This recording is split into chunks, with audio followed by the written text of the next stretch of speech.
Chapter 8:11. You. Don't be in a hurry to deny it. Yi Qing Luo glanced at her coldly, and in the tranquil and strange tomb, that gaze seemed especially eerie.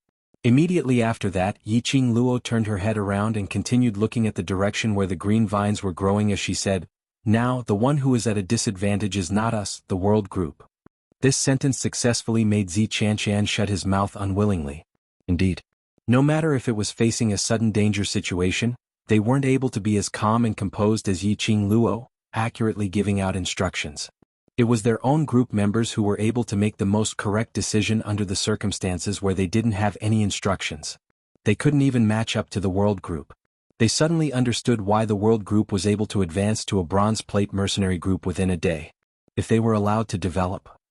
In future, there would definitely be a spot for them on the Mercenary Association's honor board. Nangong Firen's expression instantly congealed as she glanced sideways at Yi Fengru. Yi Fengru's face was pale as he shook his head. He didn't know when his cowardly and incompetent seventh sister had become so bold and courageous. Bones. Bones. Human bones. Suddenly a sharp shriek exploded from the crowd.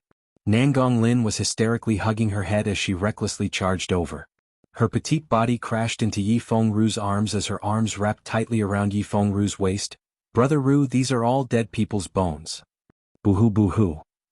Although Yi Fengru had slowed down the poison in his body, but Yi Qing Luo hadn't cleared it for him. Now that he was knocked into by Nangong Lin, Yi Fengru felt a piercing pain in his heart. Although it was short, but that piercing pain made Yi Fengru feel a chill down his spine. Without thinking, he directly pushed Nangong Lin away. Nangong Lin was unsteady as she was pushed onto the ground as both her hands stabbed into the sharp rocks on the ground. Missy's delicate skin was instantly melted by the rocks as red blood seeped out. Blood. Yi Qing Luo's expression instantly turned gloomy as she berated sternly, "Block up the blood. This is a tomb and human blood is the easiest to attract yin qi." The young lady was in so much pain that her tears kept flowing, but she didn't forget to raise her head, wanting to argue with Yi Qing Luo. But the minute she met Yi Qing Luo's pair of chilly charming eyes, she was frightened by her imposing manner and didn't dare to say a single word as she directly pounced into Nangong Firen's arms, crying out in a low voice.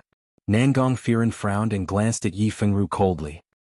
He saw Yi Fengru clutching his heart with a pained expression on his face, as if he hadn't noticed his gaze at all. Nangong Firen frowned and looked away. He quickly took out a handkerchief and stopped the bleeding on Nangong Lin's palm. Nangong Lin was still trembling and tears streamed down her face. It was hard to tell if it was because of the pain, or because she was sad that Yi Fengru had pushed her away. Over the years, thousands of grave robbers and mercenaries have come, but the furthest mercenary group has only reached the middle layer of the tomb. This is enough to show how dangerous the tomb is. Yi Qing Luo's voice was extremely cold and calm as she walked slowly to the corpse's bones which had caused Nangong Lin to scream earlier. Under the illumination of the luminous pearl, there were about 100 sets of human bones. Perhaps it was because of the passage of time, many of the white bones had already shattered and the layers of white bones looked extremely eerie and terrifying. Yi Qing Luo squatted down expressionlessly as she scrutinized those human bones and continued, "The number of tomb robbers or mercenaries who died in Ling Ling King's tomb is uncountable, so it's not strange to see human bones." Chapter 8:12. Even for these mercenaries who had been through hundreds of battles and were used to seeing blood and killing, when they saw the hundreds of broken bones piled up, they were somewhat horrified. Even if they weren't horrified, they weren't able to be like Yi Qing Luo, looking at those bones expressionlessly, or even using her feet to lift the bones. The bones shattered upon contact. The shattering sound was extremely ear-piercing in the quiet tomb, making one's heart palpitate. Yi Qing Luo was only a 15-year-old young lady. How could she be fearless when facing these eerie white bones? A real 15-year-old girl's way of opening up the eerie white bones should be like Nangong Lin's. This should be a mercenary group who came to the Ling King's tomb to complete a mission. They must have touched some array in the tomb or attracted the corpse qi, causing all of them to lose their lives here. Yi Qing Luo played it down as she stood up and gazed ahead. "Since we've reached the middle layer, then let's head straight to the main tomb." Nangong Lin buried her head in Nangong Firen's arms as she raised her head and cried, "I'm not going. I don't want to go." After seeing so many white bones, Nangong Lin, who had never met with any danger, was so terrified that her limbs had turned stiff. Yi Qing Luo merely swept a glance at them as her lips curled into a chilly smile. "Of course, you can choose not to follow us. If my second brother's poison acts up, then don't blame me for not abiding by our deal. Nangong Firen and Zi Chanshan instantly stared at Yiqing Luo angrily. You? I don't have the time to waste with you guys here. Yiqing Luo called out to her brothers as she walked straight ahead. It was silent in front of them. The long and deep tunnel was pitch black with no end in sight.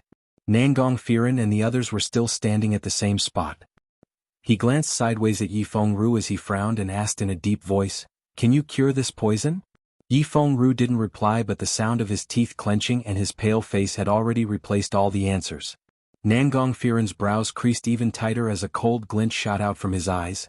"Then we must follow you to the main tomb." The coldness in his words made Yifeng Ru's face turn paler. Nangong Firen was blaming him. In other words, Nangong Firen was displeased when he pushed Nangong Lin's lower body.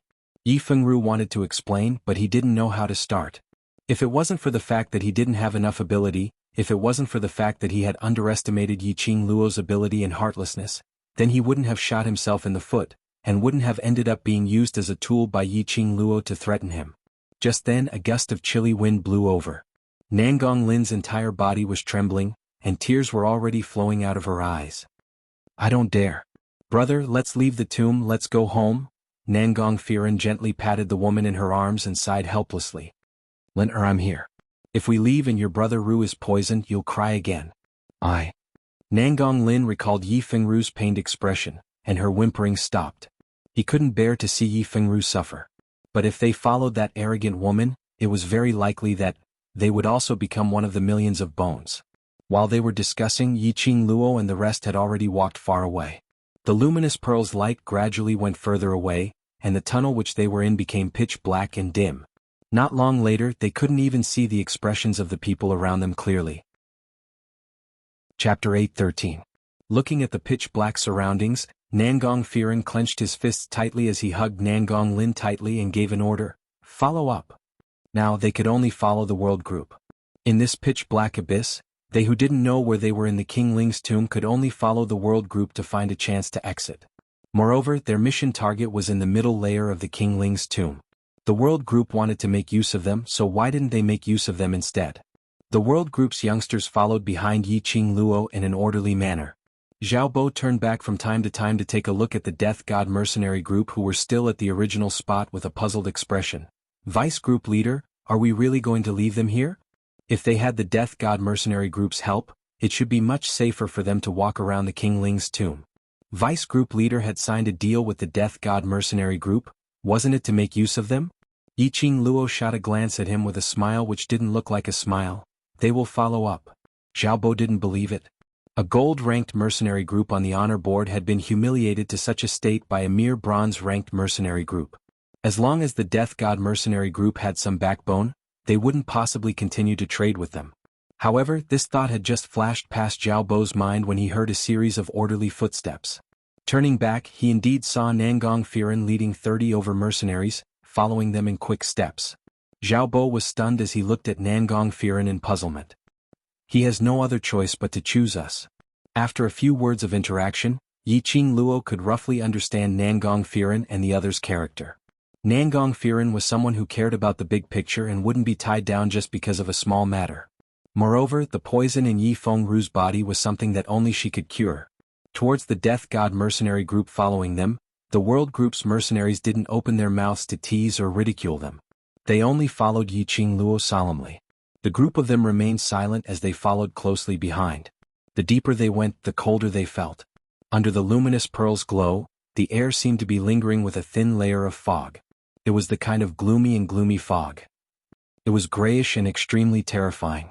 Everyone stepped on the gravel and the sound was especially ear-piercing under the silent and strange atmosphere.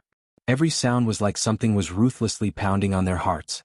He felt an inexplicable palpitation and nervousness. The expressions of the mercenaries of the Azura team became more and more solemn. Their footsteps also gradually became extremely heavy. Nangong Firen also felt the atmosphere as she looked at the expressionless and silent youths of the world group. She clenched her teeth and berated them from the Mercenary Guild badge. "Keep your spirits up. You are the elite mercenaries of the Gold Mercenary Group. Don't tell me they can't compare to those bronze plate mercenaries who haven't even grown their hair yet?" The mercenaries of the Killing God Guild were scolded badly. Under the glory of the gold mercenary group, they were used to being arrogant and competitive. Naturally, they were not willing to admit that they were inferior to these bronze plate brats. However, in the strange and dangerous tomb of the Ling King, there was an unknown danger ahead. They had no idea what would happen in the next second. How could he not be afraid? Looking at the fearless young faces of the world mercenaries, he could only attribute their fearlessness to the fact that they didn't know what kind of dangerous place the Ling King's tomb was. Chapter 8:14. The group of them had walked for an unknown period of time, and even for these cultivators who had been practicing martial arts for many years, they could feel the fatigue in their legs. The seemingly bottomless tunnel finally showed some changes. The further they walked, the narrower the tunnel became. From the original 6 to 7 people walking side by side, they gradually shifted backwards, and finally it became Yiqing Luo who was walking at the front, forming a straight line. Yiqing Luo's heart, which was hanging in the air, also sunk slightly. Earlier, based on the direction of the green vine's growth, Yiqing Luo had determined the direction which led to the bottom of King Ling's tomb. After walking for such a long time, she started to doubt her own judgment. Finally, she saw the change in the shape of the road, which proved that her determination of the direction was not wrong. This kind of narrow road, after walking for about an incense's time, there was a stone wall in front and there was no other path. Yiqing Luo stood in front of the stone wall and was sizing it up when a young lady's barbaric voice was heard from afar. "Hey, do you know how to lead the way or not? This is basically a dead end." Along the way, Nangong Lin could no longer hold back the anger which had accumulated in her heart. Now, on seeing Yiqing Luo leading a dead end, the disgust in her heart gushed out. A small mercenary group is just a small mercenary group, totally ignorant. You chose this path so casually that I really thought you were sure that this was the exit. You dare to randomly choose a path in the tomb. It's still alright if you meet a dead end, but if you meet with other mechanisms or arrays and cause us to get injured, you will be a sinner. All these knowledge were what Nangong Firen was worried that Nangong Lin would be afraid along the way, so as they walked, she softly taught her some common knowledge on going out for experience learning. Nangong Lin was rather smart, and after she memorized all these, it was just the right time to give Yiqing Luo a tight slap on her face. Yiqing Luo totally ignored Nangong Lin's hooting as her gaze was still on the stone wall, as her half-squinted eyes revealed some seriousness. Seeing Yiqing Luo keeping silent, Nangong Lin became even more complacent as her voice rose by a few notches. "The world group's trash. If you want to leave the tomb alive, you'd better follow my brother obediently. Just based on the few of you empty shells, I'm afraid you won't be able to leave even after another 500 years. Lin, Nangong Firen frowned and pulled her sister into her arms. Although she sounded like she was blaming Nangong Lin, she didn't explain what Nangong Lin had just said. In other words, Nangong Firen agreed with Nangong Lin. Yiqing Luo originally didn't want to bother about Nangong Lin. However, the words that Nangong Lin said had angered her. His protective heart was immediately filled with anger. She slowly turned around, her gaze as cold as a torch. There were dozens of people between the two of them. But unfortunately, when Yiqing Luo's gaze fell onto Nangong Lin felt a chill running down her spine as her entire body started to tremble. Following that, they heard Yiqing Luo's cold and indifferent voice rang in the spacious tomb. "If you're really that powerful, just leave, there's no need to follow us." Nangong Lin flew into a rage out of humiliation as she struggled free from Nangong Firen's arm and pointed at Yiqing Luo as she berated, "If it wasn't for the fact that you, this vicious and evil woman, had poisoned Brother Ru, would we even care about following you?" Yiqing Luo's brows rose as the smile in her eyes turned colder. "Then ask your brother, if my second brother wasn't poisoned, would he choose to form an alliance?" Yiqing Luo intentionally used the word form an alliance. She was giving Nangong Firen a way out. Lin, enough. Nangong Firen naturally wouldn't answer this question as he directly grabbed Nangong Lin's arm and stared at her, indicating for her to shut up. Chapter 8:15. Yiqing Luo retracted her vision as her gaze fell onto the stone wall. "This tunnel, there are only 2 ways to choose. Even if this side is unable to lead to the bottom of the tomb, at most we can just turn back and choose the other side to continue walking." Her tone was light and casual. The Azura group's mercenaries felt that it was especially piercing to their ears. What was called "at most we can just turn back"? This kind of gloomy place to walk all the way here was already an extremely strong test to their souls. Going back and forth was simply a waste of time. Towards the Azura group's dissatisfaction, Yiqing Luo turned a deaf ear to it. Her attention was completely placed on this stone wall. The top of the surrounding stone walls were covered with green vines and moss, only the stone wall. Although it looked gray and unremarkable, but there wasn't any vines or moss on the stone wall. After gazing for a long time, Yiqing Luo raised her hand and the red feather fan in her fingertips gently touched the stone wall.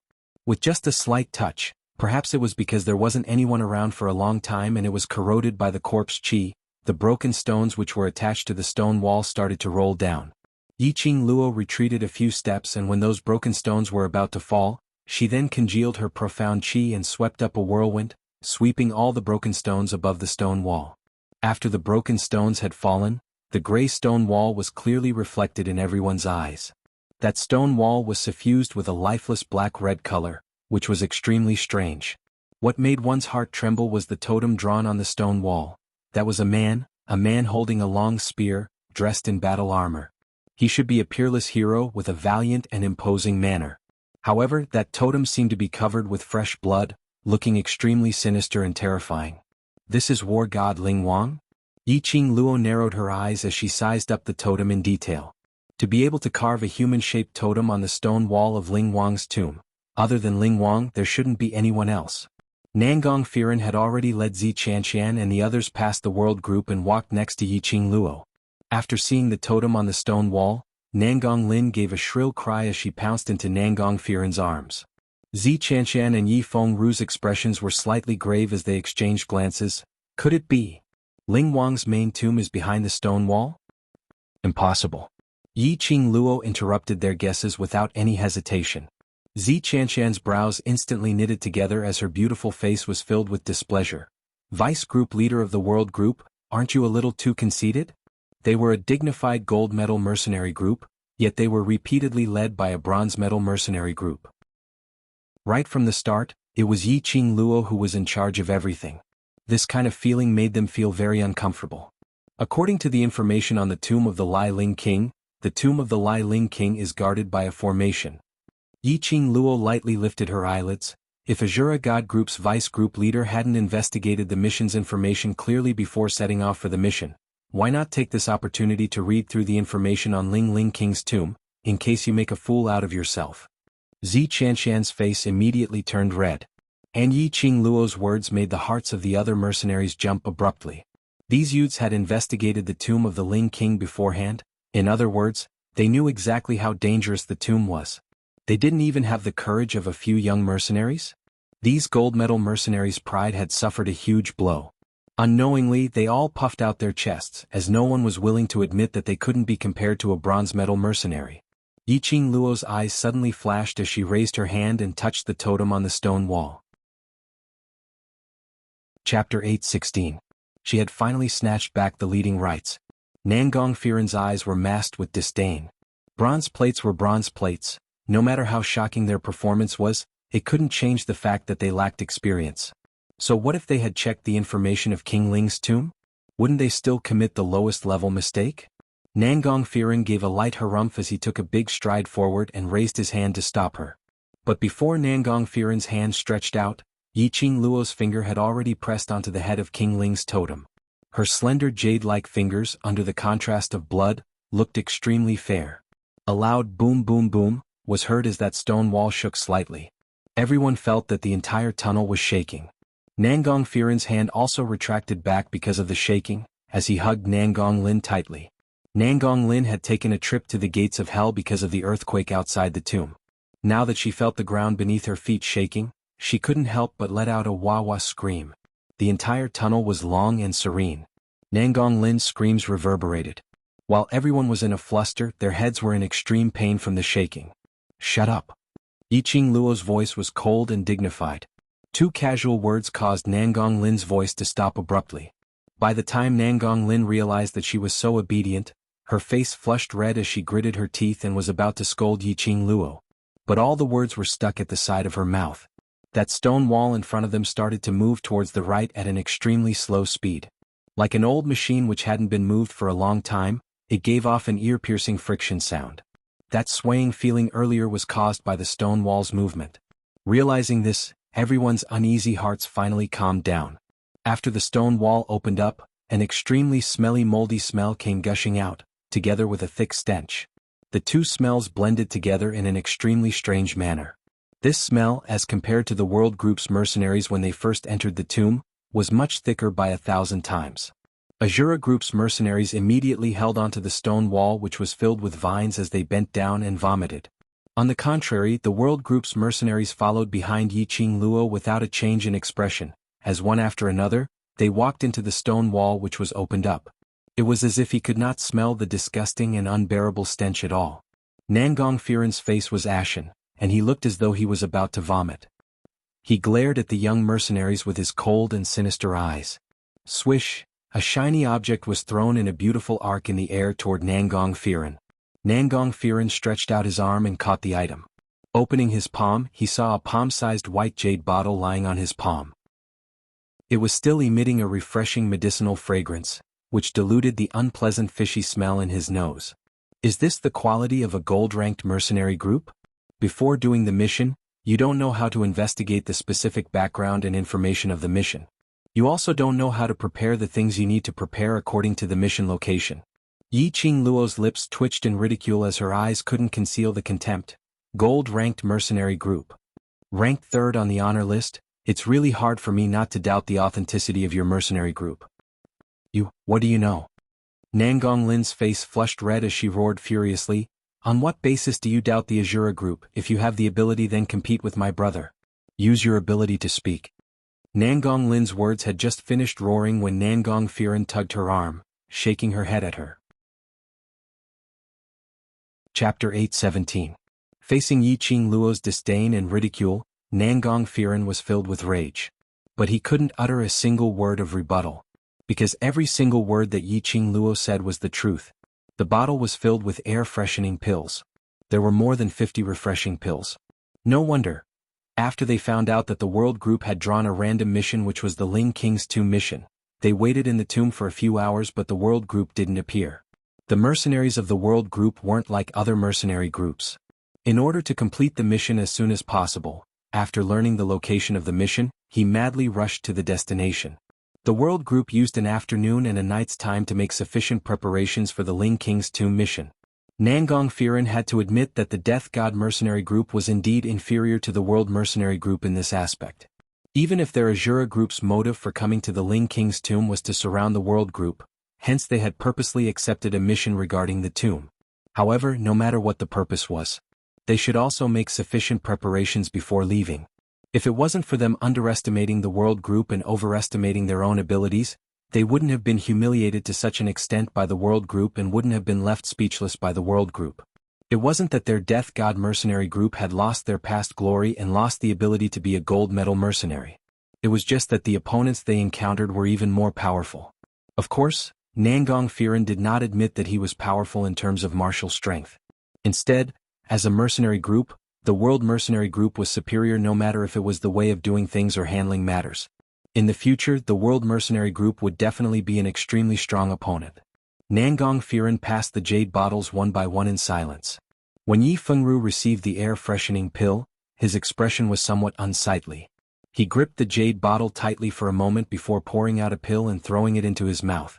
After swallowing the air-freshening pill, everyone finally felt the feeling of being reborn. Nangong Firen looked at the World Group which was already a distance away before looking at the opening stone wall. Taking a deep breath, Zhang Xian waved his arm and gritted his teeth.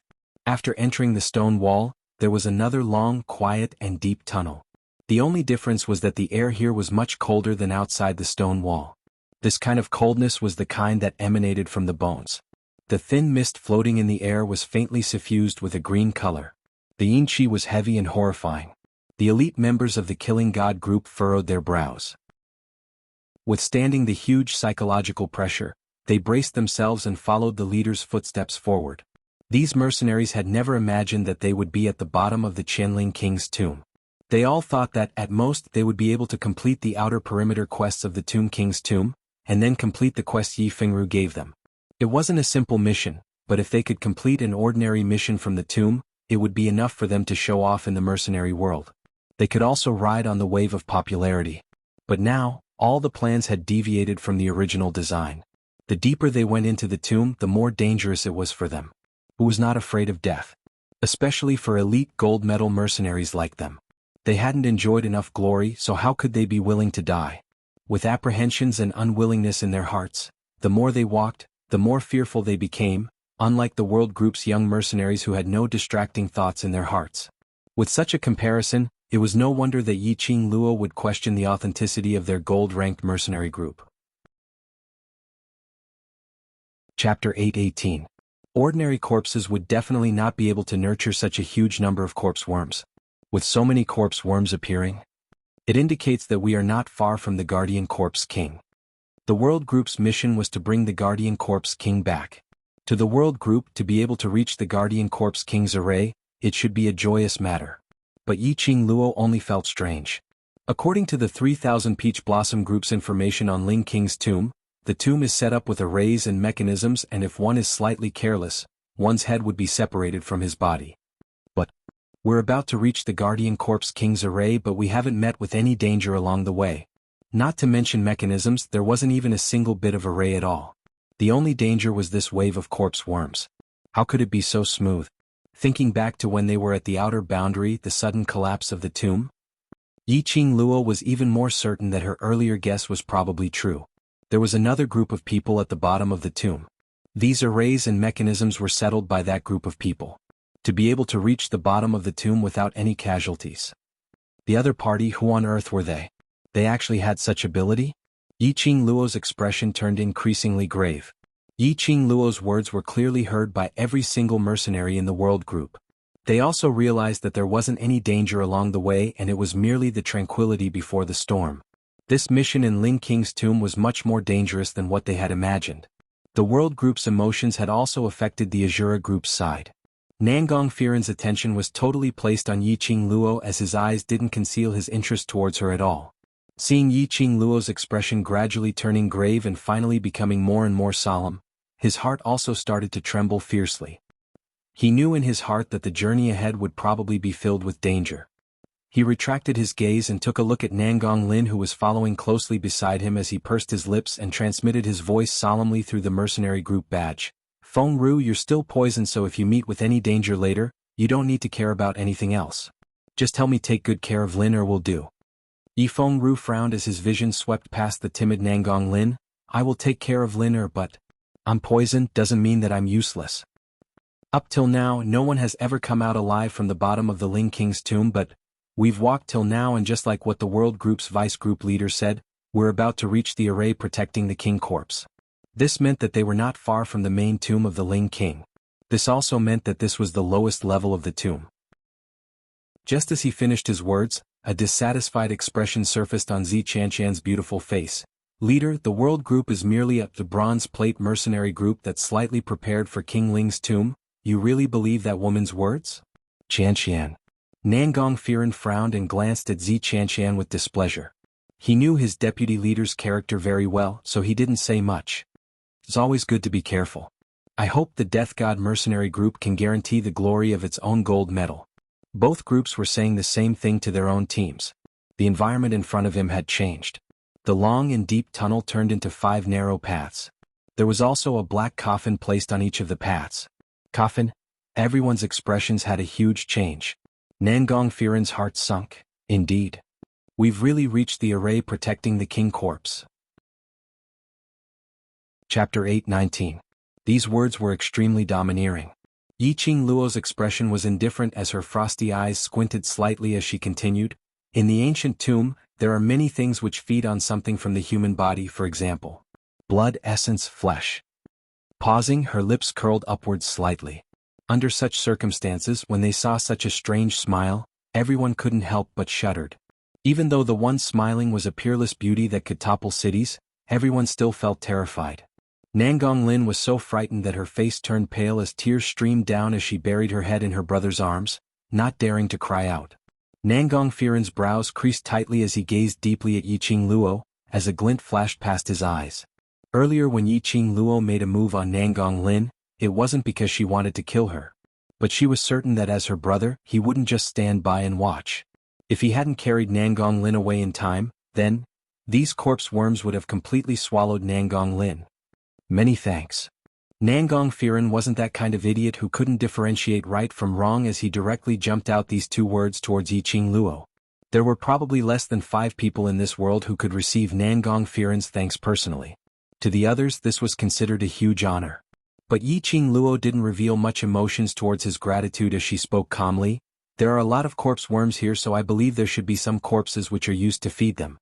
There is a possibility that we have already reached the vicinity of the array which protects the king corpse. For those corpses which had died for hundreds of years and were only left with white bones, it wasn't possible to condense so many corpse worms. To be able to condense 100 over corpse worms was already considered as the maximum. Yiqing Luo looked at those Azura God group's mercenaries whose faces were filled with astonishment. Come over. Those mercenaries stared intently at the place which Nangong Lin was sitting on earlier, as the corpse worms surged densely, not daring to move at all. Yiqing Luo's eyes turned slightly cold. Since you're not willing to come over, then continue to stay there. Saying that, she raised her hand. Nangong Firen hugged Nangong Lin tightly as he borrowed the force from the rock walls to swiftly leap over to the world group's side. Immediately following that, Zi Chanqian, Yi Fengru and Wei Beilai also jumped over to the world group's side. The other mercenaries naturally obeyed their leader's orders. When the last Azura God group's mercenary group stood still, he saw Yiqing Luo's 5 fingers moving. Nangong Firen and the others then realized that what Yiqing Luo was holding in her hands was a ball-shaped lamp oil. With a flick of her finger, the oil lamp immediately burst into flames. Yiqing Luo casually threw it towards the direction where those worms were surging. With a bang, the lamp was fried and the flame instantly spread over those worms. The flames surged, elongating everyone's shadows. However, when the fire burned, the crowd did not feel the slightest bit of warmth. Instead, they felt that it was getting colder and colder. Thick smoke billowed and filled the long tunnel. Everyone's eyes were a little dry from the smoke. Let's go. Yiqing Luo looked at those worms which were engulfed by the flames, as her tightly knitted brows had yet to ease up. She turned around and left, and the others naturally followed suit. Long Yunzhan walked beside Yiqing Luo, and when he saw Yiqing Luo's frowning expression, he bent down slightly as he inquired softly, "What's the matter?" Yiqing Luo went silent for a moment as she transmitted her voice through the mercenary group badge. Somehow I feel that, after we entered the tomb today, everything that happened is very strange. Somehow I feel something is not right. Chapter 821. 5 coffins as black as ink without any other colors. The most attractive thing was the extremely complicated patterns carved on the top of the coffins. Looking closely, those patterns weren't totems but a strange array. These 5 coffins are not the real corpse king. Yiqing Luo stopped in her tracks as her gaze swept past the 5 small paths. 5 corpse guard king, king guard tomb king. This was the 8 words mantra which was passed down from the tomb king's main tomb. In these 5 coffins there were 5 corpse puppets. Initially, when the corpse puppets set up the array, the only instruction they received was to guard the corpse king, to stop any intruders who went near the corpse king. After the 5 corpse puppets, it was the real corpse king. After Yiqing Luo saw the 5 coffins, her slender brows creased tightly. Their mission was to carry the coffins of the corpse king back. To carry the corpse king away, it was necessary to subdue these 5 corpse puppets. Furthermore, the guard king corpse might not be obedient enough to let her carry it away. This was an especially thorny task. Even if they reached the corpse king's array unscathed, this mission they might not be able to complete it. Didn't you say, since we're already here, we should at least give it a try? Long Yunzhan stood by her side as his voice was deep. Yiqing Luo heaved a long sigh as her long eyelashes fluttered as she gazed at the 5 coffins in front. Yes, we're already here, there's no reason to give up just because we're not feeling well. But when he said it, his tone was unusually heavy. Not knowing why, Yiqing Luo had an inexplicable feeling of fluster. The profound jade heart that was surging in his chest was also unceasingly emitting a kind of warning intent. Diamo Xian had only left for a day by right. This profound jade heart which was formed by Diamo Xian shouldn't have such a huge reaction. Last, do you feel it? In her mind, old man Song's voice suddenly rang. Yiqing Luo was slightly stunned as her heart sunk. Old man Song, what's going on? There are several reasons why your profound jade heart is acting strangely. Currently, the closest reason is that your own strength has surpassed the level of the profound jade heart that Diamo Xian forged for you. As a result, this profound jade heart is unable to withstand your own strength. To put it bluntly, it also meant that Yiqing Luo's strength was increasing day by day. This profound heart jade that Diamo Xian had formed for Yiqing Luo was unable to withstand her strength. Especially when Yiqing Luo was in King Ling's tomb, The sense of danger caused the energy stored within Yiqing Luo's body to expand continuously, causing her profound jade heart to be unable to take it. Yiqing Luo pursed her pink lips, as her fair little hand covered her own heart, feeling the incessant impact of the scorching heat. After a while she said bitterly, "What else?" "Also." Old Man Song's voice paused and he sighed. "In your heart, don't you already have an answer?" Yiqing Luo's face turned slightly pale as she lowered her eyelids. Indeed, she already had an answer in her heart.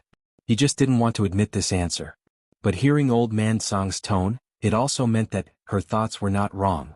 There was another possibility, that something had happened to the Mother Profound Jade Heart which had formed this Son Profound Jade Heart. This thought flashed past her mind, but was directly rejected by Yiqing Luo, who was Diamoxian, the overlord who was invincible in this world. How could something possibly happen? Yiqing Luo's slender fingers slightly curled up. While her thoughts were in a trance, there was a small conflict over at the Azura group's side. Nangong Lin was making a fuss about wanting to go home. Under the push, Yiqing Luo's body was pushed forward a few steps. Chapter 822. Everyone's hair stood on end as their calves trembled and their entire bodies trembled. The raging wind swept up the shattered stones on the ground as it flew in all directions. Their ears were filled with an ear-piercing howl of the wind, mixed with the shattered stones rolling onto the ground as the explosion sounds were heard. A gust of chilly air speedily spread in the tunnel.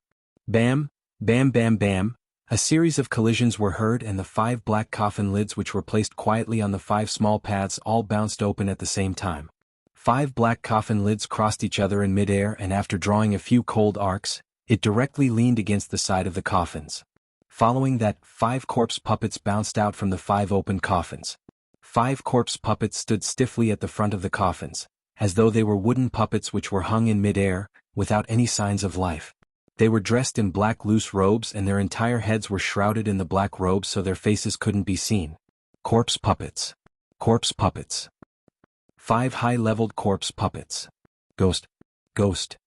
We're dead meat. 5 high-leveled corpse puppets have been awakened. The Death God mercenary group's mercenaries all shrunk backwards as no one was willing to stand at the forefront. And when they saw Yiqing Luo standing on that small path, they couldn't help but burst out curses. The World Group.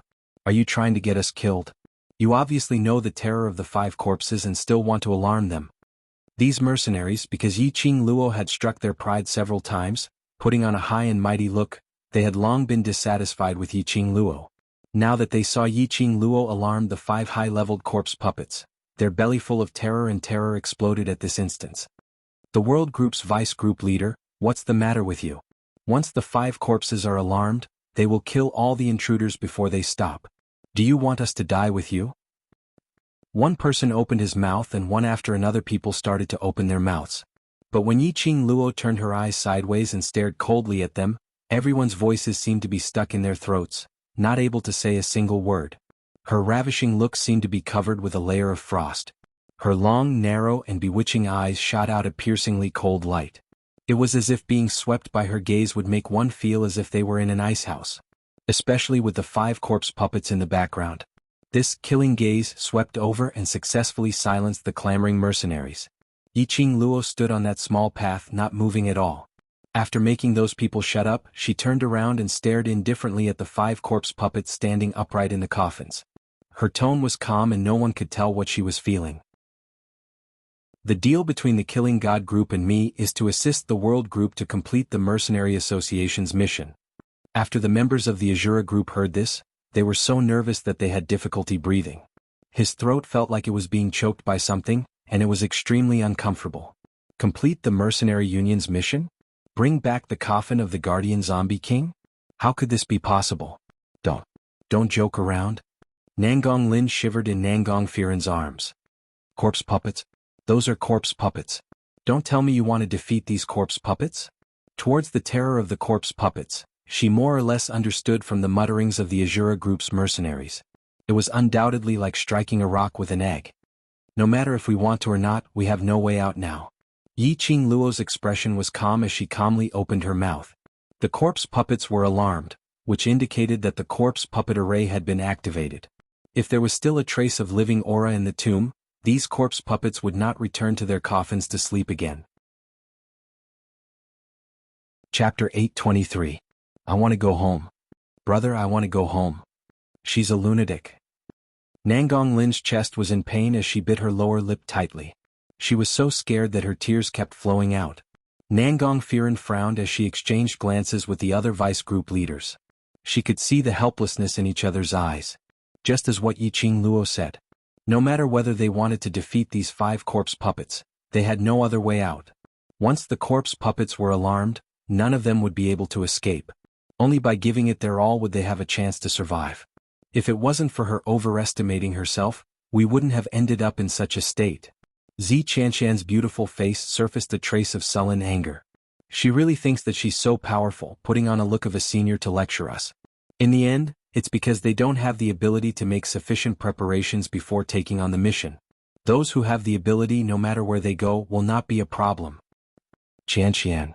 Nangong Firen shook her head at Zi Qianshan. Am I wrong? Zi Qianshan gave a cold harumph. If she really has the ability, she wouldn't have used her second brother's life to threaten us. Nangong Firen's brows were tightly knitted into a bundle. Zi Qianshan's words weren't without reason. But Nangong Firen still felt that the World Group's cautious attitude was indeed what their Azura group lacked. Looking at Zi Qianshan's fairy-like face, which was obviously filled with disgust and arrogance, Nangong Firen could still see the jealousy towards Yiqing Luo in the depths of her eyes. Jealousy, yes. How could she not be jealous? All along, Zi Qianshan was hailed as the genius among the geniuses. She had an enviable profound jade heart and her cultivation speed was extraordinary. No matter if it was beauty, ability or intellect. Zi Qianshan was forever high up and was hailed as Fairy Qianshan. Yiqing Luo's appearance was enough to make Zi Qianshan feel a sense of crisis. But now, Nangong Firen had no intention to delve into this issue with Zi Qianshan at this juncture. She only replied calmly, "Let's talk about this after we leave the tomb." Yiqing Luo stood stiffly on the spot as she squinted her eyes at the 5 corpse puppets. Her mind was searching for ways to deal with the corpse puppets. She could not move. The 5 corpse formation had already been activated. Now, as long as she took a slight step forward, the 5 corpse puppets would definitely jump up at the same time. Once they left the coffins, this fierce battle would begin. "Little girl," an old voice sounded extremely clear and spacious in this silent tunnel. Among the world group, an old man dressed in a white brocade robe and dressed like a nouveau riche slowly climbed down from the back of a mercenary from the world group. As if he had just woken up, he stroked his messy white hair and yawned. "Not bad, little girl. You've reached the bottom of the tomb so quickly. Not bad, not bad. You're much faster than I expected." The appearance of the old man caused the gazes of the 100 or so mercenaries to focus on him. "The world group, are you guys crazy? Why did you bring your grandfather to this kind of place?" When Nangong Lin saw Holy Pirate, her face changed. She pointed at Holy Pirate angrily. "Do you think Ling King's tomb is a scenic spot? Do you think you can go sightseeing?" This was originally an extremely dangerous situation. An additional person who didn't even have the strength to truss a chicken meant that they had an additional burden. There was a possibility that it would lead to their total annihilation. The world group's youngsters frowned tightly as they stared at Nangong Lin unhappily. Right now she was the biggest burden, okay? And she didn't even know it. Chapter 824. Yiqing Luo's slender brows creased slightly as her charming eyes were like frost as she cried out sharply, "Shut up! Now is not the time to quarrel, gather your spirits and get into formation to defend." The world group's mercenaries retracted the thoughts in their eyes as they speedily got into formation, listening to Yiqing Luo's instructions. Nangong Firen grabbed Nangong Lin's arm as he pushed her into Yi Fengru's arms and immediately gave a stern command, "God-slaying mercenary group fully cooperate with the world mercenary group." That command was given and although those mercenaries were dissatisfied, but they didn't show it out. As a mercenary, the most important condition was to obey all instructions. The 2 groups of people were already in position to prepare for battle. Yiqing Luo half narrowed her eyes as she glanced sideways at God Thief who was standing by the side with a satisfied expression. "Come over here." God Thief was still stretching his waist when he heard Yiqing Luo's words and in a blink of an eye, he had already appeared in front of her. Towards this kind of gloomy place, God Thief was already used to it. Not to mention that he had been imprisoned in the underground prison for 10 years, living in darkness, gloomy days. Even if he hadn't gone to Death God Castle before he was imprisoned, he had been to places like tombs quite a number of times. The current god thief walked towards Yiqing Luo with a calm expression. Standing by the side of the 5 small paths, god thief dug his ears. "Young lady, you need my help so soon? What weaknesses does the corpse puppet have?" Yiqing Luo rolled her eyes at him. She wasn't in the mood to joke around with him. God thief scratched the back of his head as his face was still sloppy with an indifferent expression. But when he opened his mouth, he was extremely serious. These 5 corpse puppets were created by the combined efforts of the 4 sect masters 1,000 years ago. During the process of creation, they absorbed the heaven and earth's yin qi and the graveyard's grievance to form them, so they belong to the high-grade corpse puppets. Yiqing Luo was very clear about this point as she nodded her head and didn't say a word. After 1,000 years, these corpse puppets are only left with a set of skeletons. If they want to regain their human form, they will need to absorb living creatures, and after they merge with the living creatures, they will be able to take on the appearance of the merged living creatures. Because of this, the minute these corpse puppets moved, they would try their best to snatch the living creatures to merge with them. The corpse puppets have weaknesses, but the high-grade corpse puppets refined by the 4 great sect masters have no weaknesses. Holy Pirate stroked his white beard and gently sighed. He shook his head and said, "Normal corpse puppets, if they do not absorb yin energy or spirits, cannot use the body of a corpse puppet to continue living. To deal with normal corpse puppets, we just need to stop them from absorbing yin energy or spirits." But these 5 high-level corpse puppets have already guarded the tomb of the Ling King for 1,000 years.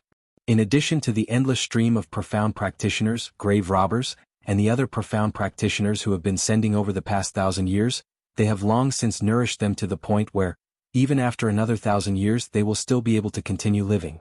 Holy Pirate's voice was not loud, but it traveled clearly into everyone's ears in the silent grave. Nangong Firen's expression darkened. Zi Qianqian and Wei Beilai had already transmitted their voices through the mercenary group's badges, thinking about retreating quickly. However, this thought had just left his mouth. Yi Fengru, who had been holding Nangong Lin's waist, suddenly turned pale. His body twitched and he collapsed. His back was against the rock wall behind him, as his 5 fingers clasped in the direction of his heart. Ah! That intense pain which started to expand after his heart was pricked by needles attacked him once again. 2 hours had passed. The poison in Yi Fengru's body acted up again in an instant. Ru! Zi Qianqian's beautiful brows creased tightly, as she half squatted down to support Yi Fengru. A sliver of hatred flashed past her eyes.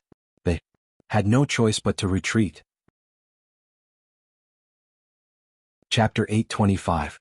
Yiqing Luo shot a cold glance and her fingertips moved as she fished out a medicinal pill. "I can't move now, come over to take the medicine." The current Yiqing Luo was equivalent to a mechanism. The minute it was activated, those 5 advanced leveled corpse puppets would pounce towards them without any hesitation. Zi Qianqian was about to head over, but Yi Fengru held her hand tightly as his expression was filled with pain as he couldn't help but moan in pain. "I'll go."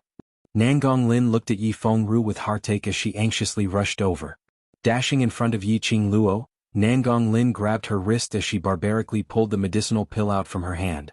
Following that, she pushed Yiqing Luo harshly as she turned around and ran towards Yi Fengru. "Your mother." "Nangong Lin, are you King sick?" Yiqing Luo's expression changed drastically as an unconcealable rage surged in her chest. "Damn it. Don't be afraid of a godlike opponent, only afraid of a pig-like teammate." This Nangong Lin was simply the representative of God among the pig-like teammates. Yiqing Luo had just finished howling when the entire tomb suddenly gave off a loud sound as the ground started to shake continuously. Immediately following that, those 5 upright corpse puppets gave off a mournful howl. The sound traveled extremely far as wave after wave, irritating one's eardrums. Large pieces of rubble from the rock wall continued to fall. Some of them crashed onto the mercenaries' heads, causing a wound as their heads were filled with blood. Due to the fact that they had seen the corpse worms earlier, these mercenaries immediately took out the medicinal powder to stop the bleeding as they carelessly applied it onto their wounds. A thin layer of green mist, visible to the naked eye, gradually spread out in the tomb. The 2 groups of mercenary groups stared blankly at the front, at those 5 corpse puppets which had their hands stretched out facing the top of the tomb.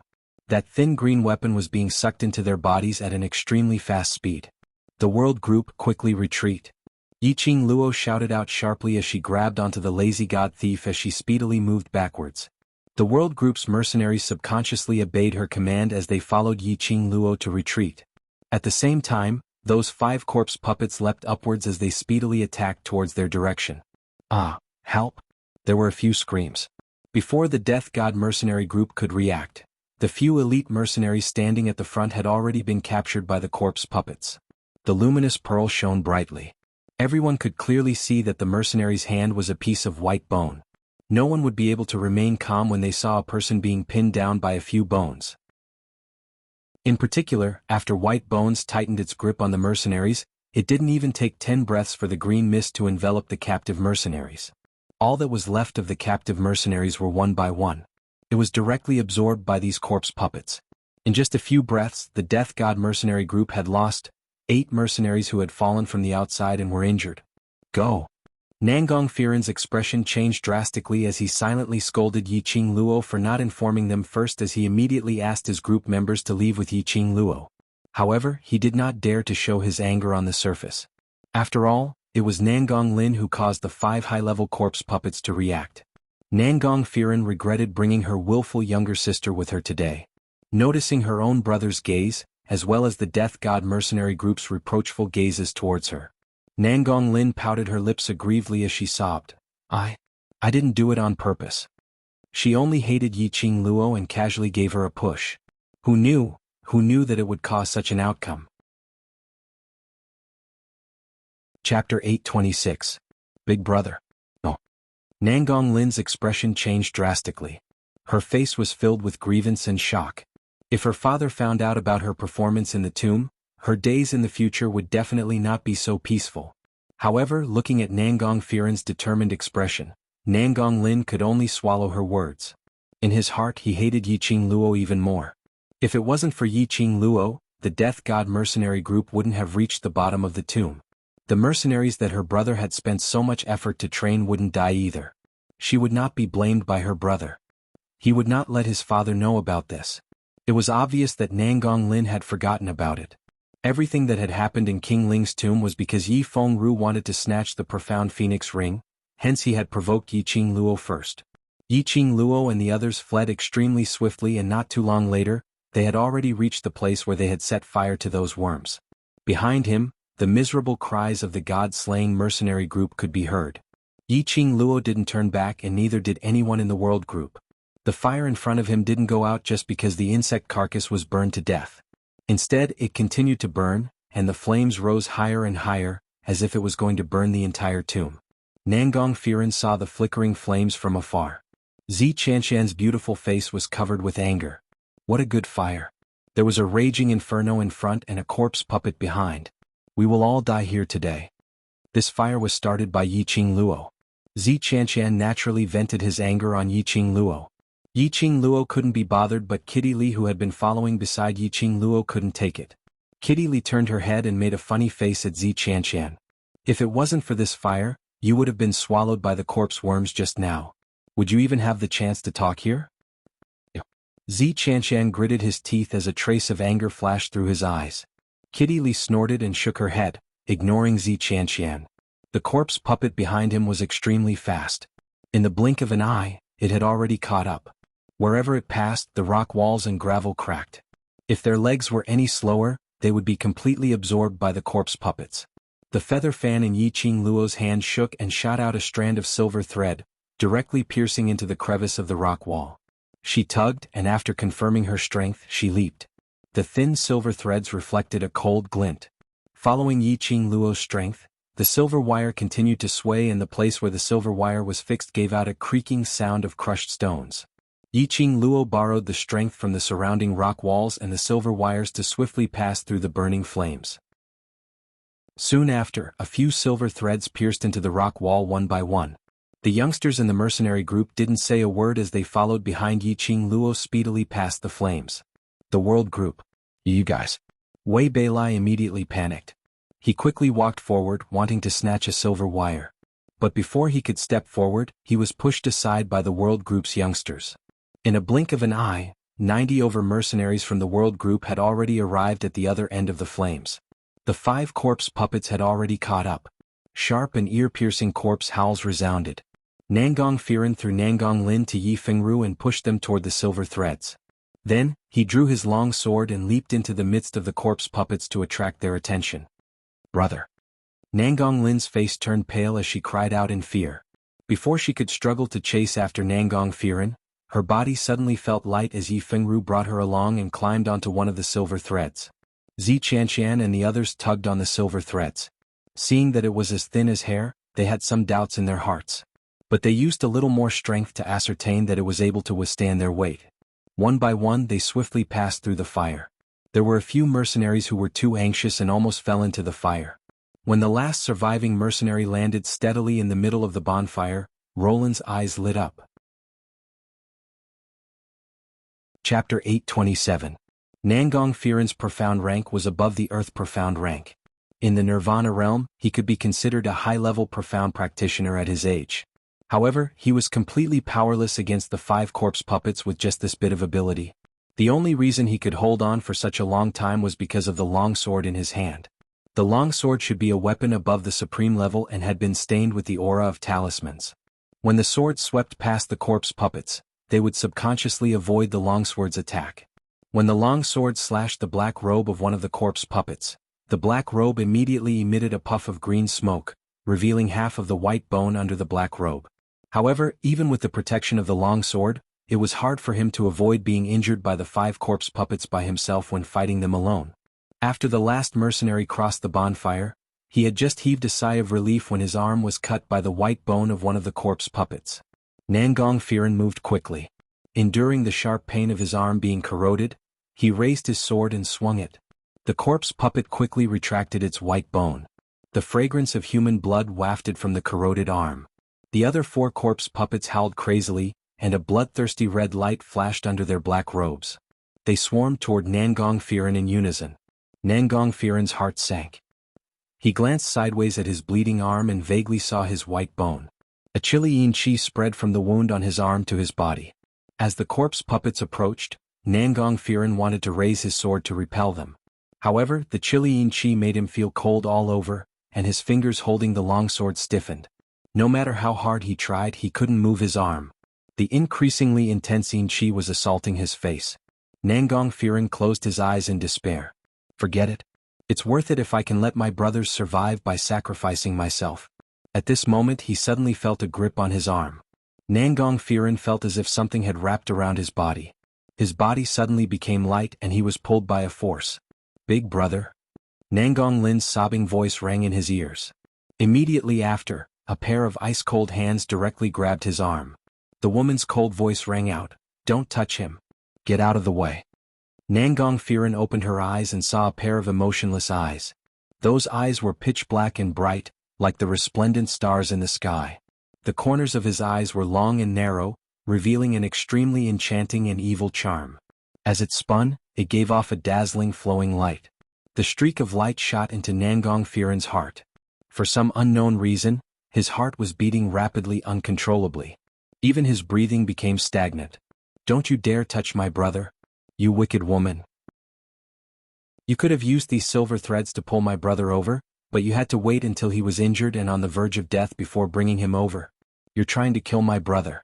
Nangong Lin cried and hugged Nangong Firen's waist tightly. Her tearful eyes stared at the corroded wound on his arm with fear, and her tears fell even harder. Yiqing Luo didn't have such a good temper. At this juncture she still allowed her to throw a little tantrum. Yiqing Luo directly clasped Nangong Lin's shoulder and easily pulled her up, throwing her towards Yi Fengru's direction. "If I had pulled your brother over earlier, your brother's intention of using his own life to fight for time for you to escape would have been wasted." Yiqing Luo's tone was icy cold, as her ridiculing gaze swept past the Azura God Group's mercenaries who were standing by the side with lingering fear, as her lips curled into a cold arc. Chapter 828. When the Death God Group's mercenaries heard that, their faces flushed red as they lowered their eyelids in guilt. Earlier when their lives were on the line, all they were thinking about was how to survive. They had sufficient time to use the silver thread to cross that pile of raging fire because their group leader had sacrificed his own life to fight for time for them. Luckily Yiqing Luo made a move at the last moment. Yiqing Luo didn't have the leisure to watch the Death God mercenary group put on a show of brotherly love. She directly took out a medicine bottle and threw it into Zi Qianqian's hands as she commanded in a deep voice, The smell of blood not only stimulates the corpse puppets, it will also attract the corpse worms. Help him stop the bleeding and expel the corpse chi that has entered his body after avoiding the corpse puppets. Zi Qianxian caught the medicine bottle as her slender brows creased tightly, not liking Yiqing Luo's commanding tone. Just as she was about to retort, she saw Yiqing Luo turning her head over, and the red feather fan in her hands seemed to have merged into one with the raging fire, dancing in joy on her slender jade-like fingertips. Those few silver threads which were inserted into the rock wall speedily retracted back into the feather fan. Zi Qianxian's words could only be kept in her throat. Clenching her teeth, she squatted down and started to bandage Nangong Firen's wound to stop the bleeding. Those 5 corpse puppets saw all their targets and had already crossed that ball of raging fire as they howled and charged over. Yiqing Luo used the silver threads to swiftly weave a 5-elemental enchantment on both sides of the rock wall. Following that, she took out a round oil lamp and threw it into that pile of fire as she shouted at the same time, "Run!" Although Yiqing Luo was only a copperplate mercenary group's vice group leader. But at this moment she had already become everyone's backbone. Yiqing Luo gave her command and everyone speedily turned around and ran without any hesitation. 5 corpse puppets flew forward and 5 skeletons crashed against the silver threads which had formed the enchantment, blocking them. The corpse puppets howled a few times as their ghastly white bones directly grabbed onto the silver threads. Coincidentally, the round oil lamp which Yiqing Luo threw entered the pile of fire. With a rub, the fire surged and directly burned to the highest point of the rock wall. The endless flames swallowed the 5 corpse puppets. After Yiqing Luo threw the oil lamp, she immediately turned around and displayed her smooth footwork, speedily chasing up to the others. Seeing Yiqing Luo following up, Long Yunzhan and the others who were running at the back were relieved. "Is he dead?" Qiao Jin turned his head over and asked Yiqing Luo. The other mercenaries strained their ears to listen as they ran. Yiqing Luo shook her head lightly. "High-leveled corpse puppets aren't afraid of ordinary flames burning. God Thief said this before, this kind of high-leveled corpse puppets have no weaknesses at all." "Then what should we do?" A trace of fear appeared on Wei Bei's handsome face, and his voice trembled uncontrollably. "Are we really going to die here today? As an executive group leader, every word you say is related to the mercenaries' psychological state changes." Yiqing Luo didn't answer his question directly, but sneered and blamed him expressionlessly. Yiqing Luo didn't answer his question directly, but sneered and blamed him expressionlessly. Wei Bailey's face darkened and he immediately shut his mouth. This woman was indeed smart and capable. But his mouth, and his arrogant attitude was really annoying. Yiqing Luo didn't care about unimportant people's thoughts. She retracted her thoughts as her gaze searched around for a way to avoid the corpse puppets. If they were chased by the corpse puppets they would appear extremely passive. There was no preparation or chance for them to counterattack. Yiqing Luo took a deep breath as her mind kept replaying the places which they had passed by along the way. Even the details of the gravel, vines, and moss were clearly reflected in his mind. Chapter 829. The place which Yiqing Luo had chosen was exactly that stone wall which had Duke Ling's totem. The head of King Ling on the stone wall was the mechanism of the stone wall. As long as he grasped this, he would have enough time to expel the corpse chi from Nangong Firen's body. The group sprinted all the way and before long they arrived at the stone wall. Yiqing Luo asked the mercenaries to return to the middle layer of King Ling's tomb, and when she turned her head to take a look, she didn't see any corpse puppets chasing after them. She let out a sigh of relief. High-level corpse puppets were not afraid of fire. However, the corpse puppets were still affected. At the very least, the 5 corpse puppets would not be able to break free from the burning flames for a while. Yiqing Luo was the last to cross over the stone wall, as she speedily pressed on the stone wall. Another deafening rumbling sound rang out, and the stone door that had been opened slowly closed. Everyone breathed a sigh of relief and leaned against the wall, gasping for breath. At this moment he couldn't care less about the slippery vines and the moss that made his hair stand on end. Zi Qianxian helped Nangong Firen to sit against the rock wall. Yiqing Luo didn't waste any time as she walked straight to Nangong Firen's side and squatted down as she pulled up his arm which had been corroded by the corpse puppet. It felt extremely cold to the touch. The slightest touch was like touching ice. It was bone-chilling. Yiqing Luo's expression turned grave as she carefully sized up Nangong Firen's face. Nangong Firen closed her eyes tightly. A thin layer of cold air seeped out of her forehead, and her eyelashes were covered with a layer of white frost. The corners of his eyes were already covered with a patch of greenish black. The situation was more serious than he had imagined. Lass, you have to expel the corpse chi for him as soon as possible. Old Man Song's urging voice rang in his ears. If the corpse aura pervades his heart and corrodes his profound heart jade, then he'll be hopeless. Yiqing Luo took a deep breath. As for the method to expel corpse chi, she had never dabbled in it. It was just that when he was reading the information about the Ling King's tomb last night, he had also thought about the problem of corpse chi. At that time he only asked Old Man Song about a simple method to prevent the corpse chi from entering his body, but he didn't delve too deeply into it. At this moment she could only listen to Old Man Song's instructions. Yiqing Luo flipped her palm and the red feather fan slid into her palm. She gripped the fan handle tightly and with a flick of her finger, a sharp dagger slid out. She lifted Nangong Firen's arm and was about to cut his wound with the dagger. However, Zi Chanshan grabbed his arm. "What are you doing? Let go." Yiqing Luo knitted her brows and looked at her coldly with a displeased expression. "I really doubt the real strength of the gold medal mercenary group." Her tone was full of disdain and mockery.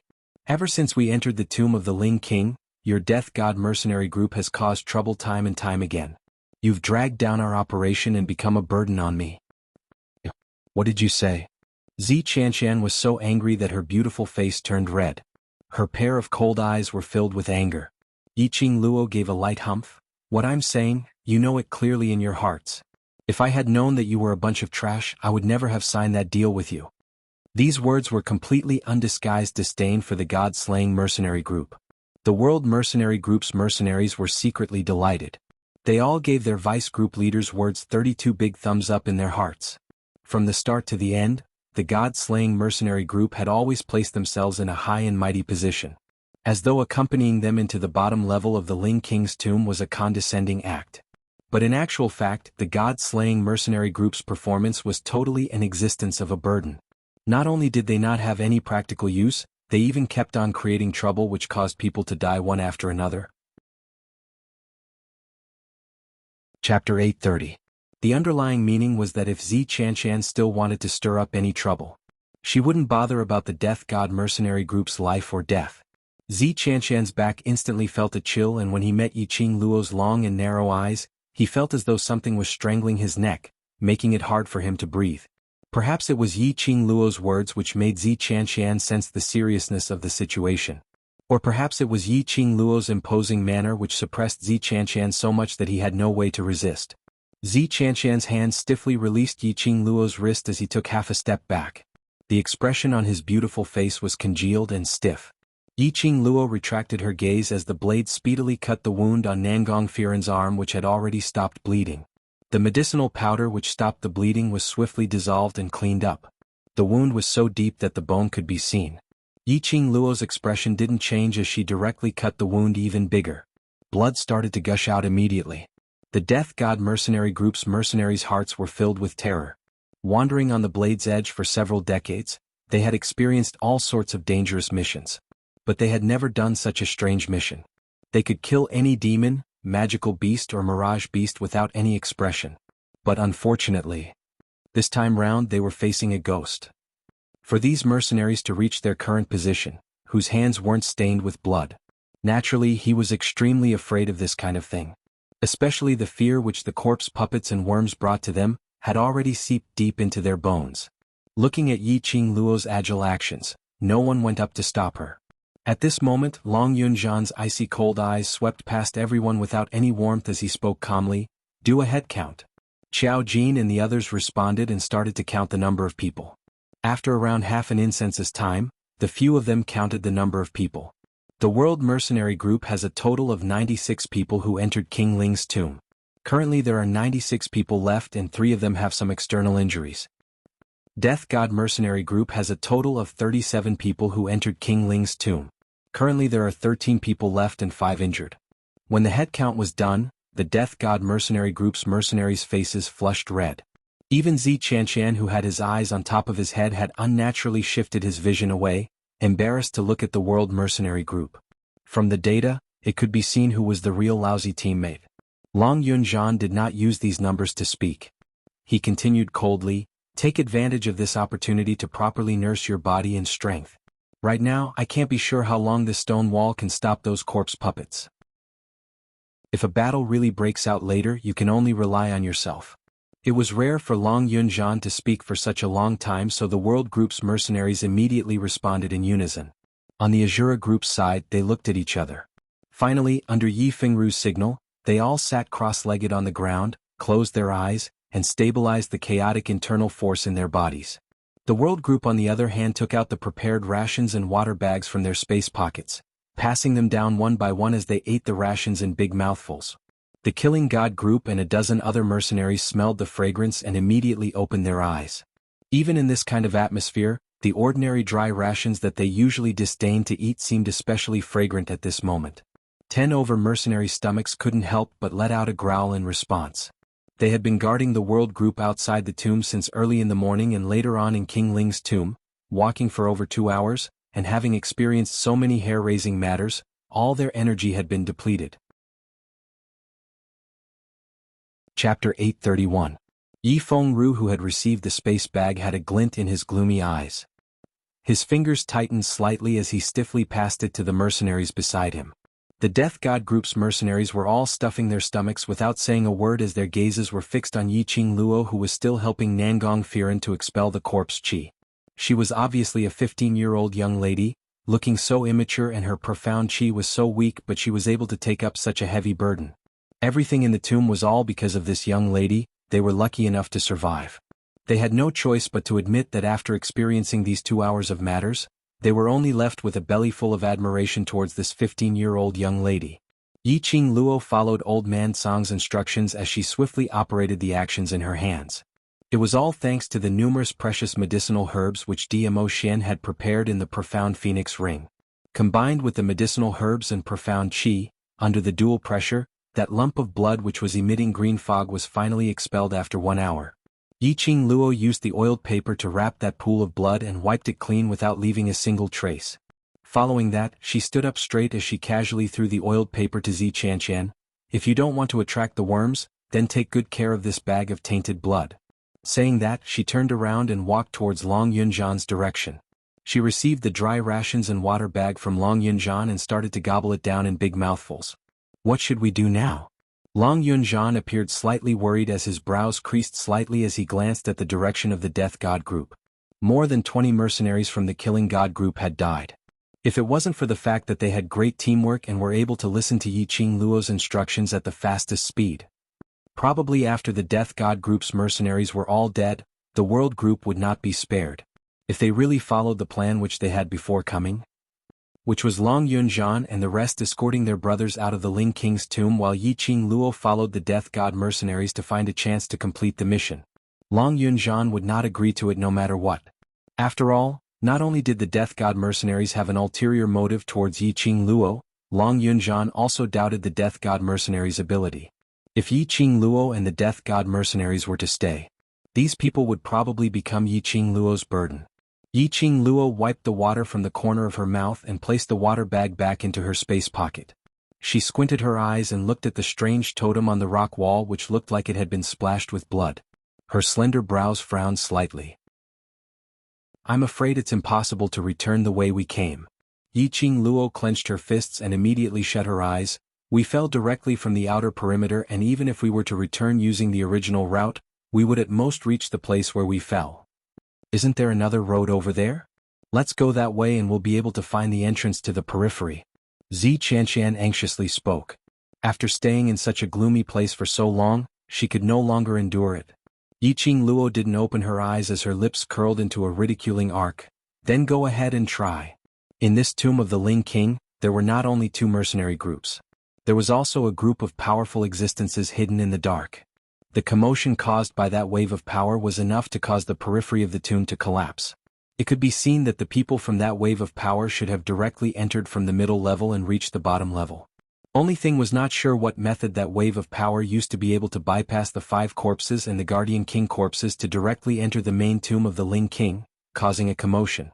Along the way they didn't meet with any mechanisms or arrays. If Yiqing Luo didn't guess wrongly, it should have been cleared by that wave of power. So if they were to return using the original route, that route would definitely be filled with mechanisms and arrays. Chapter 832. Especially until now, that hidden force had yet to reveal itself. Yiqing Luo didn't believe that they had created such a huge commotion and that force had yet to discover it. Before she could guess the motive of that hidden force, Yiqing Luo didn't intend to act rashly. If Zi Qianqian wanted to court death, she wouldn't stop him. But those with brains would know that if they chose to try their luck to find the middle-level exit alone, it was simply courting death. As expected, Zi Qianqian shut his mouth. Yiqing Luo closed her eyes as though she was taking a nap to recover her energy. In actual fact, she was asking Old Man Song in her mind if there was any way to restrain the corpse puppets. God Thief couldn't explain, but it didn't mean that Old Man Song, who had lived for thousands of years, didn't know. 1 hour and there's no sound of the corpse puppets chasing after us. Apparently these corpse puppets are afraid of fire. Yiqing Luo pondered and said, but ordinary fire? I'm afraid there's no way to burn these 5 high-leveled corpse puppets. So, if I had let you pass the second level of the Purgatory Tower earlier, you wouldn't be in such a predicament now. Old Man Song sighed helplessly. The second level's reward can restrain the high-leveled corpse puppets? Yiqing Luo frowned as her eyes shone brightly. But in a blink of an eye, it dimmed down. Challenging the first level of the Purgatory Tower would take at least 1 day's time. Those 5 corpse puppets probably wouldn't give her the time to challenge them. And being in the Ling King's tomb, she wasn't at ease to directly extract her soul consciousness to challenge the Purgatory Tower. If any accident happened and her physical body was damaged, her soul consciousness and soul would be damaged. She couldn't take this risk. Whether you can restrain them or not, it's useless to say more now. Old Man Song realized that he had revealed the second level of Purgatory's reward and immediately changed the topic. 5 high-leveled corpse puppet strength is equivalent to 5 sky mystic overlords. Just based on your strength, to defeat the 5 corpses is as difficult as ascending to heaven. Don't keep saying it's difficult. Give me some useful advice. Yiqing Luo wanted to roll her eyes. At this moment, couldn't Old Man Song be straight to the point? Old Man Song remained silent for a moment before he slowly said, actually there's another way, but your profound jade heart might not be able to support it. Right now, the profound jade heart in Yiqing Luo's heart had already shown some abnormalities. If he forcefully used the power of the profound jade heart in order to defeat the 5 corpses. Your target isn't the 5 corpses but the Guardian Corpse King. Once the 5 corpses die, the Guardian Corpse King will awaken. At that time, without the profound heart jade, you, who are extremely weak, might not even be able to resist a normal corpse puppet. Old Man Song's voice was exceptionally heavy. Yiqing Luo's brows twitched a few times. Say it. The atmosphere was heavy. Another hour passed. Yiqing Luo's eyes were still shut, without any reaction. If it wasn't for the occasional movement of her eyelashes, everyone would have suspected that she was asleep. There were already people on the Azura group's side who felt increasingly terrified and strange under this kind of tranquil atmosphere, and only wanted to quickly leave this place. But unfortunately, Yiqing Luo had no intention to take action. At this moment, a loud and clear howl of a corpse broke the silence. Everyone's expression changed drastically. Their gazes were all focused on the stone wall. Before the crowd could recover from their shock, the tomb began to tremble violently once more. It was accompanied by sharp howls from the corpse hag. It was the turbulence caused by the corpse hag crashing against the stone wall. Everyone's faces were steely green as one by one, they shrunk towards Yiqing Luo's direction. Yiqing Luo slowly opened her eyes, as she squinted her eyes and gazed at the stone wall. Chapter 833. Indeed, her guess was right. That blazing fire obstructed the 5 corpse puppets for close to 2 hours. The corpse puppets were refined from dried corpses 1,000 years ago. Other than the black robe, there was only a set of skeleton left. Naturally, they were afraid of being burned by the fire. If it had been an ordinary corpse puppet, that wave of raging fire would have burned it to ashes. Looked like the method that Old Man Song mentioned earlier. She might pong, pong, pong, pong. The sound of the corpse puppets hitting the stone wall became increasingly violent.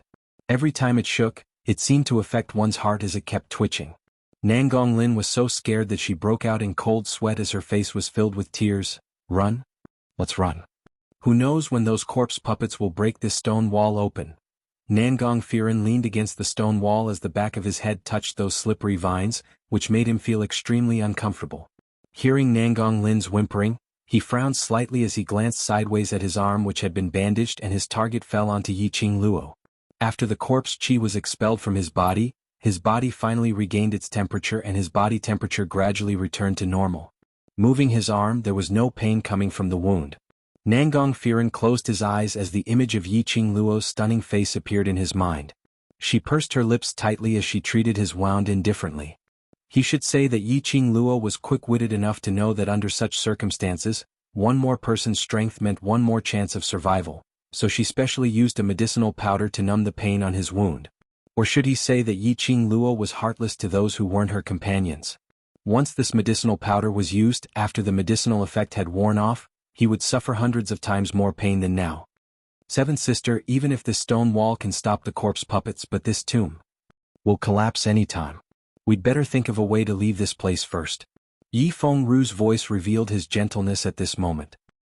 He lowered his eyelids as he gently patted the sobbing Nangong Lin who was in his arms. Everyone's gaze immediately focused on Yiqing Luo. To leave or not to leave, everything depended on Yiqing Luo's decision. Yiqing Luo's expression was calm as her lips curled into a faint cold arc. Can we leave? It's still better than sitting here and waiting for death. Yi Fengru's gentle eyebrows knitted together, and his eyes flashed with a trace of gloominess. Don't want to sit still and wait for death? Yiqing Luo's gaze moved as she looked at Yi Fengru. Yi Fengru twisted his eyebrows. That gaze made him feel a chill run down his spine. But the arrow had already been knocked, and he could only clench his teeth and nod. The Death God Squad cannot lose any more brothers. All right. Yiqing Luo slowly stood up and walked to the front of the stone wall, her gaze calm and indifferent. Then, for the sake of your Azura group's brothers, I need your help. Yi Fengru was startled. The surrounding mercenaries all looked at him with hopeful eyes. Even if he didn't want to, he had to agree. All right. As long as you can guarantee that everyone will survive. Yiqing Luo didn't bother about Yi Fengru's words and directly turned around to look at the mercenaries from both sides and began to instruct them on what to do next. The tomb continued to shake. Gravel fell and cracks gradually appeared on the ground. The corpse puppet was still hitting the stone wall. On this side, under Yiqing Luo's arrangement, the mercenaries stood in their positions. Just as the last mercenary was about to complete his task, the stone wall suddenly exploded with a loud bang. Countless gravel flew straight towards the mercenaries' faces. The 10 over Azura group's members who stood in the front row immediately shut their eyes and moved their heads to one side. Yiqing Luo had instructed them to stand firmly on the spot no matter what. They cursed silently in their hearts if Yiqing Luo had intentionally arranged for them to stand firmly at the front. Chapter 834. The whistling wind kept ringing beside their ears as it swept up the incoming gravel. Bam! The gravel was blown off its trajectory as it crashed onto the rock wall. First row attack. Yiqing Luo's calm commanding voice was heard beside their ears. The mercenaries instinctively obeyed the command as they raised the weapons in their hands and attacked towards the 5 corpse puppets in front of them. After the rock wall was smashed open, those 5 corpse puppets instantly rushed up. The 5 corpses were burnt by the intense fire, and even though they had swallowed the air freshener pill, that burnt stench was faintly discernible in their noses. Perhaps it was because they had been burnt earlier, which infuriated the 5 corpses. The 5 corpses' howls were mournful and strange, making one's heart tremble. The first row of mercenaries were all members of the Azura group. Recalling Yiqing Luo's serious instructions, even though they were terrified, they still went up to attack and started the mission which Yiqing Luo had given them. The few of them worked together, but there was no way to win the advanced corpse puppets. After they wrapped the things which Yiqing Luo had passed to them onto the 5 corpses, they swiftly retreated. The second row of mercenaries immediately went up to them. The corpse puppets had strong explosive power, but they were after all refined by a race. Other than exterminating all the living creatures in the tomb and merging them into one with themselves, they didn't know how to think about other things. Because of this, these mercenaries listened to Yiqing Luo's instructions and wouldn't go head-on against the corpse puppets. Only when the front row attracted the attention of the corpse puppets, the back row swiftly wrapped the things onto the 5 corpses. Following that was the third row. Fourth row. By the time all the mercenaries had completed their mission and retreated to one side, they saw a black shadow leaping over the top of the tomb. It was Yiqing Luo. She stood in the middle of the 5 corpses as her eyes were filled with a chilly glint. The black outfit wrapped around the lady's slender petite figure, and the cherry blossom on her arm was extremely eye-catching. Her slender fingers held a red feather fan, and while she didn't dare to move her fingertips, a gush of powerful aura exploded from her. Huff, huff, huff, a strong gust of wind swept everything in the tomb. It was clearly only the energy of a low-level profound practitioner, yet the imposing aura it emanated and the profound energy that swept out from the feather fan was so sharp, unstoppable, and intimidating. Yi Qing Luo's footwork changed rapidly, not daring to make any mistakes. The feather fan in his hand was constantly fluctuating with profound qi. She guided the 5 corpse puppets to move in her designated position. Those 5 corpse puppets, after chasing Yi Qing Luo for several rounds, started to howl in anger to demonstrate their might. The eerie white bone skeleton fingers turned into sharp weapons, as it directly struck towards Yi Qing Luo from all directions. Vice Commander, Qing Luo? Everyone was on tenterhooks as they broke out in cold sweat while looking at Yi Qing Luo, even holding their breaths. There was no way to hide. Yi Qing Luo half squinted her eyes as her feather fan flipped over her fingertips and like a ball of moving raging fire, it floated into the air. The corners of her mouth curled into a cold smile, and a vortex of raging flames shot down from the feather fan. It looked like a fire dragon with its mouth wide open. At the same time Yi Qing Luo's delicate body swayed, the footwork under her feet became increasingly fast and strange, making people only able to see an afterimage. Only to see Yi Qing Luo stepping on the corpse puppet, leaping up. With a somersault, she was already standing on top of the open feather fan. It was as if she was suspended in midair on top of the flame, blooming a gorgeous flower. That fire dragon opened its mouth and swiftly swallowed the corpse puppet completely. Yi Qing Luo landed lightly on the ground, stretched out her 5 fingers and the feather fan returned to her palm. Chapter 835. That's right, stare. Those 5 corpse puppets which were shrouded in black robes all raised their heads at this moment. Under the black robes, there were pairs of faint green glows. They couldn't see their eyes or eyeballs. Only 2 balls of faint green light were embedded on those eerie white bones. It was extremely terrifying. Yi Qing Luo retreated to the mercenary group's side as she turned her head towards Yi Fengru. Second brother, release your heart flame. Standing by the side, Yi Fengru, who didn't understand what Yi Qing Luo needed his help, was stunned. Heart flame. Yi Qing Luo nodded calmly. Release your heart flame, the purer the better, the more vigorous the better. Yi Fengru's brows creased tightly, not understanding the meaning of Yi Qing Luo's words. Before he could ask, those 5 corpse puppets which had dispersed the fire dragon leapt towards their direction furiously. 12 balls of faint green light whizzed towards their faces, bringing along a gust of chilly air. Yi Fengru was so shocked that he retreated several steps as his heart pounded and his legs turned soft as his body kept shivering. Heart flame. By his ear was Yi Qing Luo's anxious roar. Yi Fengru didn't dare to ask what was the purpose of releasing her heart flame, as he subconsciously used his profound jade heart's energy to condense a ball of heart flame as he shot it towards the corpse puppets. At the same time Yi Qing Luo's heart flame was also released. Those 5 corpse puppets which pounced over were still on the original spot as they continued to struggle but were not able to move an inch. As though they were imprisoned on the original spot, unable to move. It's Silver Threads. It's the World Group's Vice Group leader's Silver Threads. Some mercenaries pointed out the reason why the corpse puppets were unable to move. The crowd followed the glow from the luminous pearl and looked over. They saw those 5 corpse puppets' black robes were all stuck with silver threads which glowed with a cold glint. The silver threads intertwined and penetrated through the surrounding rock walls, forming a silver thread cage which bound the corpse puppets tightly, totally unable to move.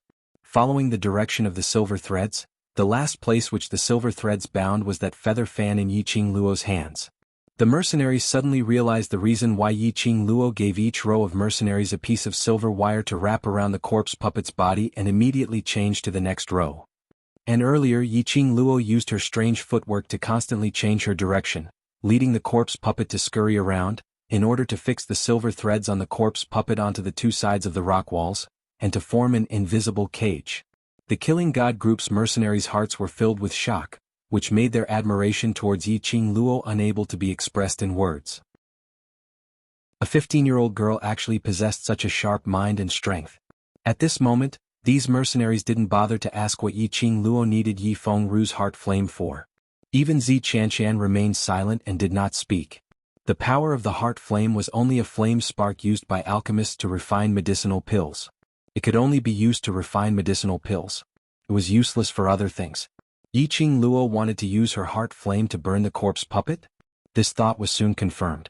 After Yi Qing Luo and Yi Fengru released the power of their heart flame, Yiqing Luo's entire body seemed as though it was enveloped by a ball of blazing fire. But in an instant, that powerful energy had completely fused the two's heart flame's energy, directly crashing onto the corpse puppet which was bound. Everyone's vision fell onto the corpse puppet's side.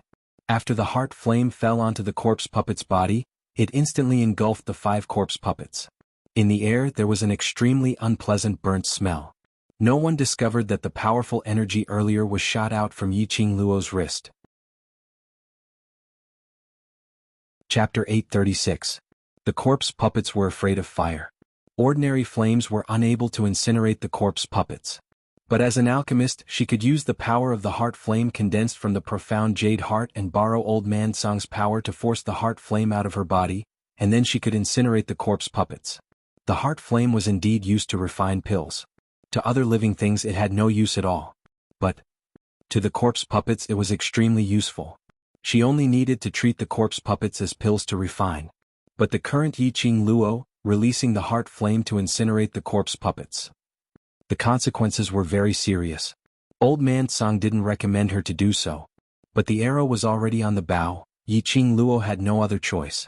Her profound jade heart had already reacted. If she released the heart flame to incinerate the corpse puppets, it was very likely to cause damage to her profound jade heart. The power of the heart flame was in fact the power of the jade heart condensed from the profound jade heart. If Yiqing Luo forcefully expended the power of the profound jade heart, once it was damaged she was very likely to become an ordinary person who had lost her profound jade heart. In the Ling King's tomb, once she became an ordinary person, and was so weak that she had no ability to retaliate. There was no way she could survive. This was the reason why Old Man Song asked Yiqing Luo to consider carefully. Because of this she specially called Yi Fengru, who was also an alchemist. Although Yi Fengru was a dark alchemist, but his heart flame was still used to refine pills. The 5 corpse puppets kept brandishing their claws, howling in pain, trying to escape the binding of the silver thread, trying to escape the burning of the heart flame. They didn't have any rationality, didn't know how to think, but facing the feeling that was about to disappear from this world, they still had. But alas, no matter how their sharp bones tried to tear that cold silver thread, no matter how they tried, they were unable to move the silver thread at all. The intensity of the heart flame was getting fiercer and fiercer, with a visible glow, directly burned to the top of the rock wall. Increased the strength of the heart flame. Yiqing Luo narrowed her eyes, looking at the struggling corpse puppets. Although in pain, but not completely burnt out, she gritted her teeth and berated in a stern voice. This degree of fire was probably not enough to incinerate the 5 advanced corpse puppets. Lulu, prepare to release the heart flame, the last step, all depends on you. Yiqing Luo turned her head and looked at Bei Ming Lulu, who was already prepared. Bei Ming Lulu nodded her head vigorously. Within the azure dew bracelet, Old Man Song raised his voice and growled, "Girl, you're too reckless. If this goes on before the corpse puppet is completely incinerated, my profound jade heart's energy will be depleted and I won't be able to release the power of my heart flame." The current situation didn't allow Yiqing Luo to decide whether she was willing or not. At the very least, right now, she could still guarantee the survival of her group of brothers by forcefully consuming the power of the profound jade heart. Otherwise, when the power of the heart fire could no longer be released, all of them would be fused by the enraged corpse puppet. Yi Fengru's forehead was already dripping with cold sweat. Hearing Yiqing Luo's words, he almost couldn't catch his breath. If this goes on, our profound jade heart will exhaust its energy. After the power of the profound jade heart was exhausted, it would take at least 3 to 5 days to recover. Yiqing Luo dared to use such a risky method? Didn't you say that for the sake of our brother's survival, you would do anything? Yiqing Luo scoffed lightly as her lips curled into a smirk of ridicule. Why, you can't even do such a small thing. At this moment, if one were to take a closer look, one would be able to tell that Yiqing Luo's eyes were hiding a smear of strenuous effort and stubbornness. Only when Yi Fengru heard Yiqing Luo's ridicule, his attention had already been diverted. He secretly clenched his teeth, and could only release the power of the heart flame, even more ferociously. Chapter 837. In her chest there seemed to be a raging fire, incessantly burning. Wave after wave of scorching sensation whizzed towards her heart. Yiqing Luo's breathing became heavy. She clenched her teeth, forcing herself to take a deep breath, trying hard to maintain the momentum of the heart fire. Lass, you can't continue to be brave. Let the divine doctor from the Bei Ming family come over and take over. This profound jade heart of yours can no longer be used up. Old man Song's tone was solemn as he berated her. Yiqing Luo herself also felt it. The place where the profound jade heart was hidden was completely scorching hot, as though it was about to expand and explode. That profound jade heart was also trembling non-stop, constantly sending out warnings. It wasn't that she wasn't willing to stop, but now was a critical juncture. If she stopped, she would definitely not have the energy to support another breath, to release the heart fire. Yiqing Luo took a deep breath. Sweat drenched her black hair, sweat dripping down from her forehead wet her eyelashes. In the haze, she saw the corpse puppet that was restrained by the silver silk cage, had already lost the strength to struggle. That wide black robe gradually turned into ashes. That ghastly white skeleton gradually turned into ashes. She fiercely took a deep breath, once again activated the profound jade heart's energy, increasing the intensity of the fire. Lulu. She called out. Bei Ming Lulu was already prepared, immediately releasing the power of the heart fire, making the last wave of heart fire attack. After Bei Ming Lulu's heart fire merged with the other two balls of heart fire, with a whoosh the intensity of the fire once again rushed to the top of the rock wall. Hua! A crisp shattering sound came from Yiqing Luo's body. When the 5 corpse puppets were burnt to ashes, Yiqing Luo's body fell softly to the ground at the same time. The profound jade heart couldn't hold on, directly shattered in her heart.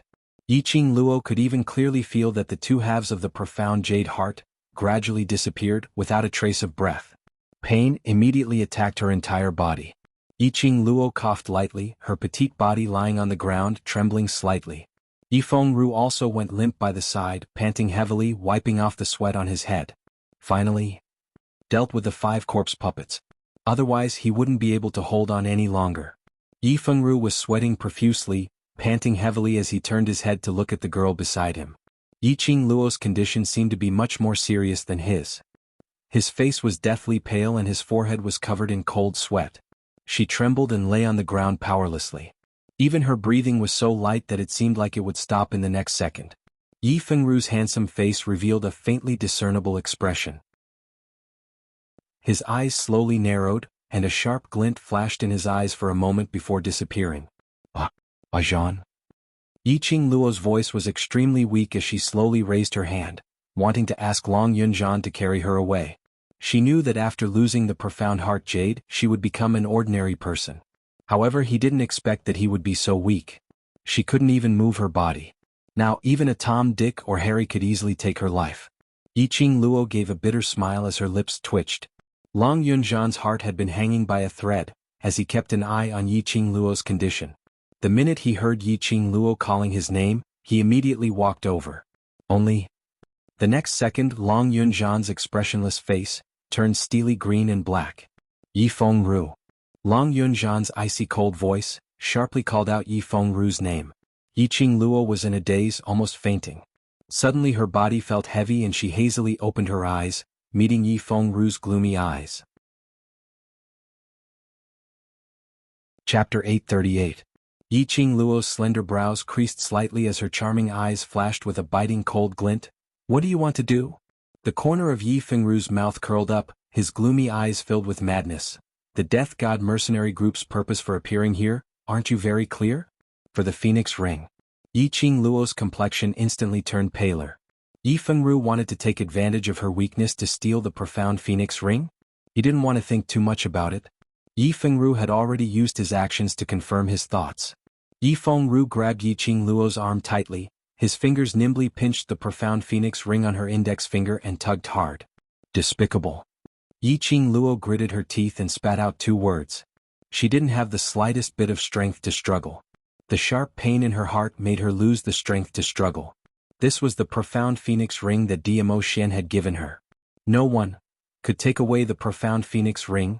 Yiqing Luo bit her lower lip tightly, trying to use the pain to raise her spirits. Long Yunjian wanted to step forward, but Yifeng Ru used Yiqing Luo's life as a threat. The mercenaries of the World Mercenary Group didn't dare to act rashly. The current Yiqing Luo, anyone could tell that she was so weak that she had no ability to retaliate. Their hearts were burning with anxiety, and their eyes were filled with hatred and resentment as they looked at Yifeng Ru. This was the kind of person who burned the bridge after crossing the river. Yi Fengru kept twisting the profound phoenix ring. Yi Qingluo's fair fingers were already covered with circles of red marks from his rough actions. But the profound phoenix ring was still firmly on Yi Qingluo's index finger and there was no way to remove it. Seventh sister, I advise you to be tactful and hand over the profound phoenix ring. Otherwise, don't blame me for being heartless. Yi Fengru's eyes were filled with madness. This kind of expression, this kind of words filled with threat. However, his tone was still as gentle as ever.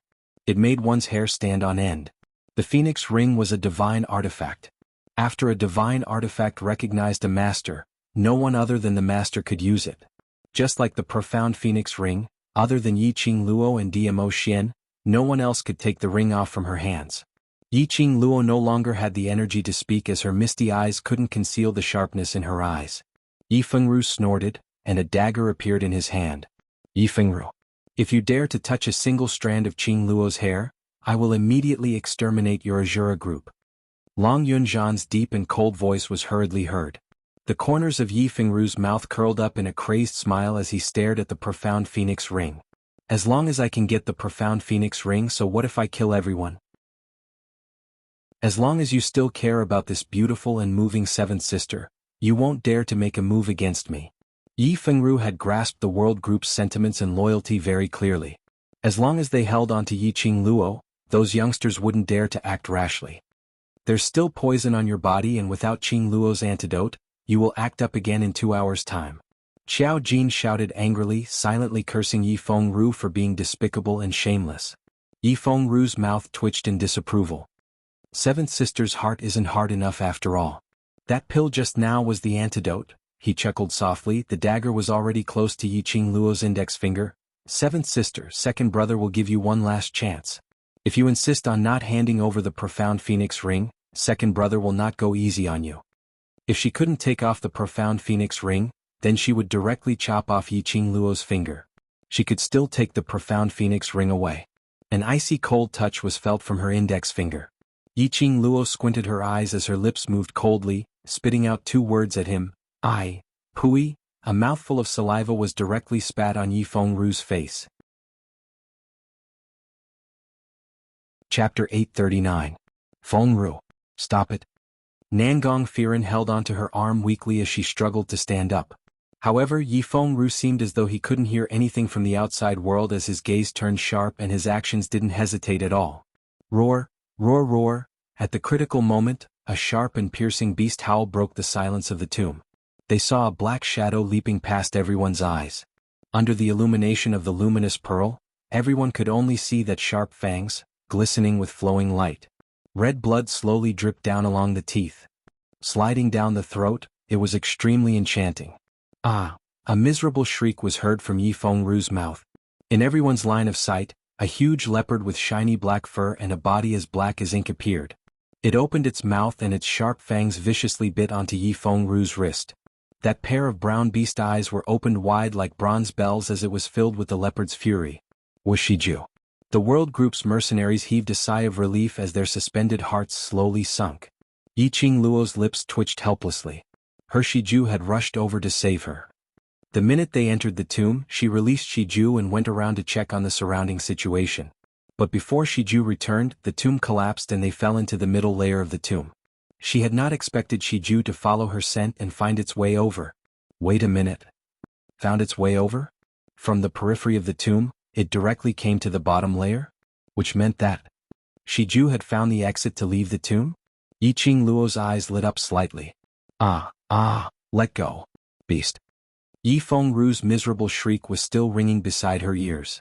His wrist, along with that dagger, was bitten by Shiju. The dagger broke into pieces as it fell onto the ground. Unfortunately, Yi Fengru's wrist was bleeding continuously as the intense pain stimulated his consciousness. Sometimes it clenched its teeth tightly, cutting his skin and stirring his meridians. Sometimes it loosened its teeth and used that smelly tongue to lick the blood that seeped out.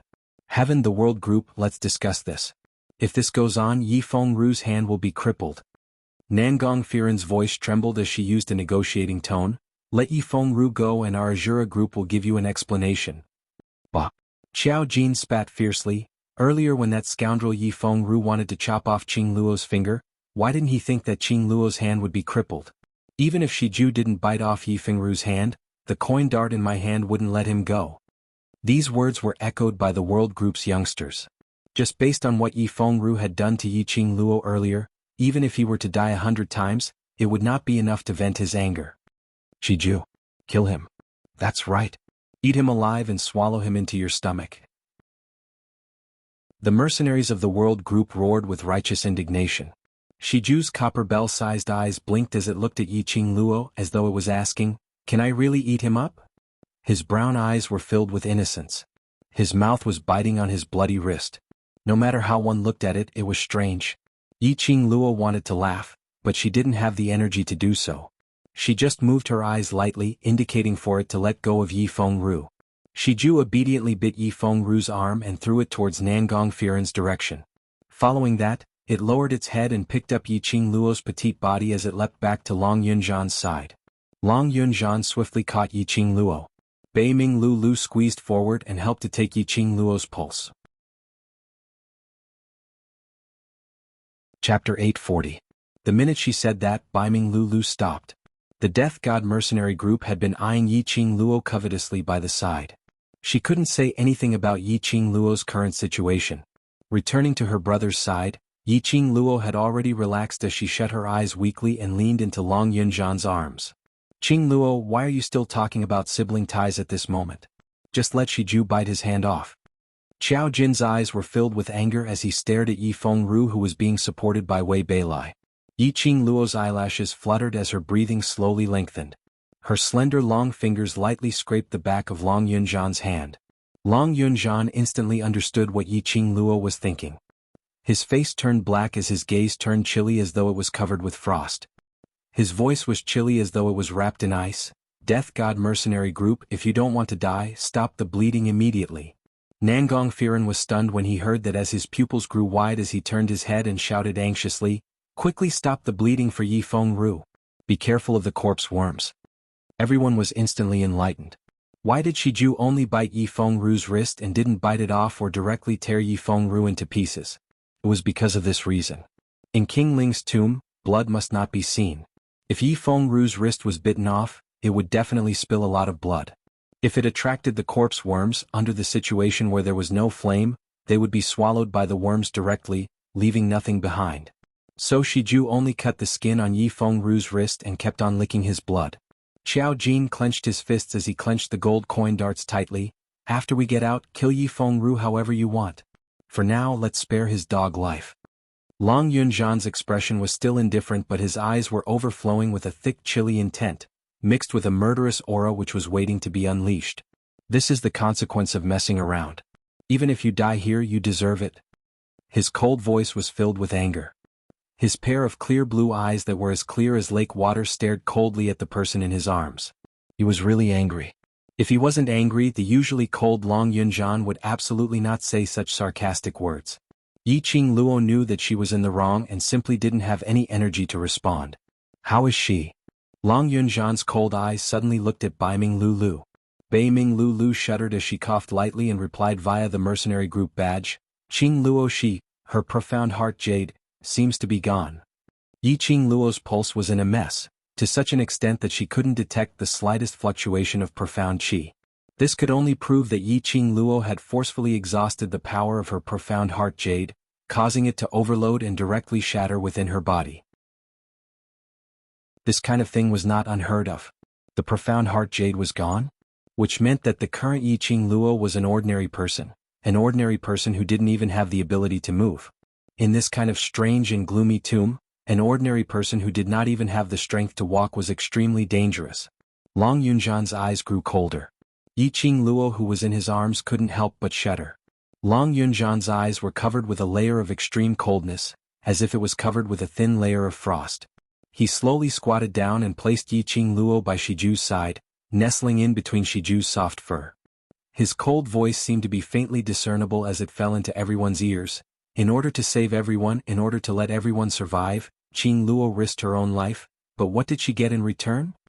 His pale thin lips gently pulled into a faintly discernible austere arc, raising his eyes. His azure blue eyes were fixated on Yi Fengru. Long Yunzhan slowly walked towards him, What I got in return is your Azura group burning the bridge after crossing the river, repaying kindness with ingratitude. Chapter 841. That long sword was extremely horrifying. The blade of the sword was faintly discernible with sparkling light patterns that looked like pieces of scales. The icy aura was powerful and majestic. It was as though a ball of cold current was spreading from Long Yunjan's feet. The mercenaries from the Azura group were shocked by this aura as they stared at the long sword in his hand. Their legs were already trembling uncontrollably. All of you deserve to die. Long Yunjan's cold words came out from his thin lips. His long sword danced and swept up sword waves. Profound chi and the cold current intertwined as he slashed down. The entire tomb trembled under this powerful aura. Pieces of gravel fell one after another. The continuous tremors had already overwhelmed the tomb. The sound of gravel falling to the ground and the cracking of the ground overlapped with each other. It was obvious that the tomb was about to collapse again. Leader of the world group, I'm afraid this is a misunderstanding. Let's talk. Nangong Firen felt a chill down his spine when he met that pair of azure eyes. He felt suffocated. Nangong Firen was fearful of this young man who looked no more than 20 years old but had such an imposing aura. Long Yunjan really wanted to kill them. There was no other emotion in Long Yunjan's eyes. There was only a thick killing intent. Long Yunjan ignored Nangong Firen's words. The sword chi was majestic, and the sword wave that slashed down left countless cracks on the rock wall. Nangong Firen held Nangong Lin in one hand and Yi Fengru in the other as they fled pathetically to avoid Long Yunjan's attack. More than 10 mercenaries from the Azura group turned pale as they were overwhelmed with shock. This powerful aura was definitely not something that an ordinary mystic realm cultivator could release. Long Yunjan's profound rank was at least above Earth Profound rank 6. Or even higher. Otherwise, a group of Earth Profound realm cultivators like them wouldn't be intimidated to this extent. Fengru, why are you so determined to snatch the Profound Phoenix ring? Zi Qianqian was also frightened by this frigid aura that felt like she was in an ice house. Her beautiful face was filled with displeasure. From the beginning, Yi Fengru was the one who wanted to snatch the Profound Phoenix ring.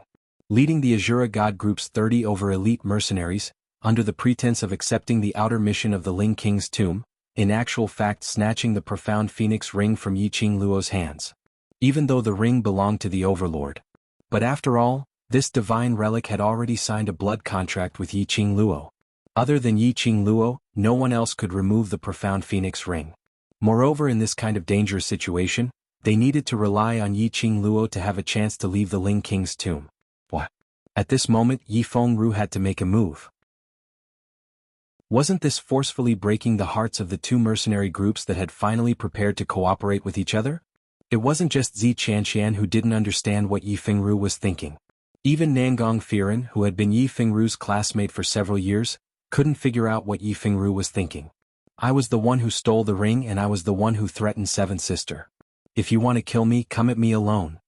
Yi Fengru panted heavily.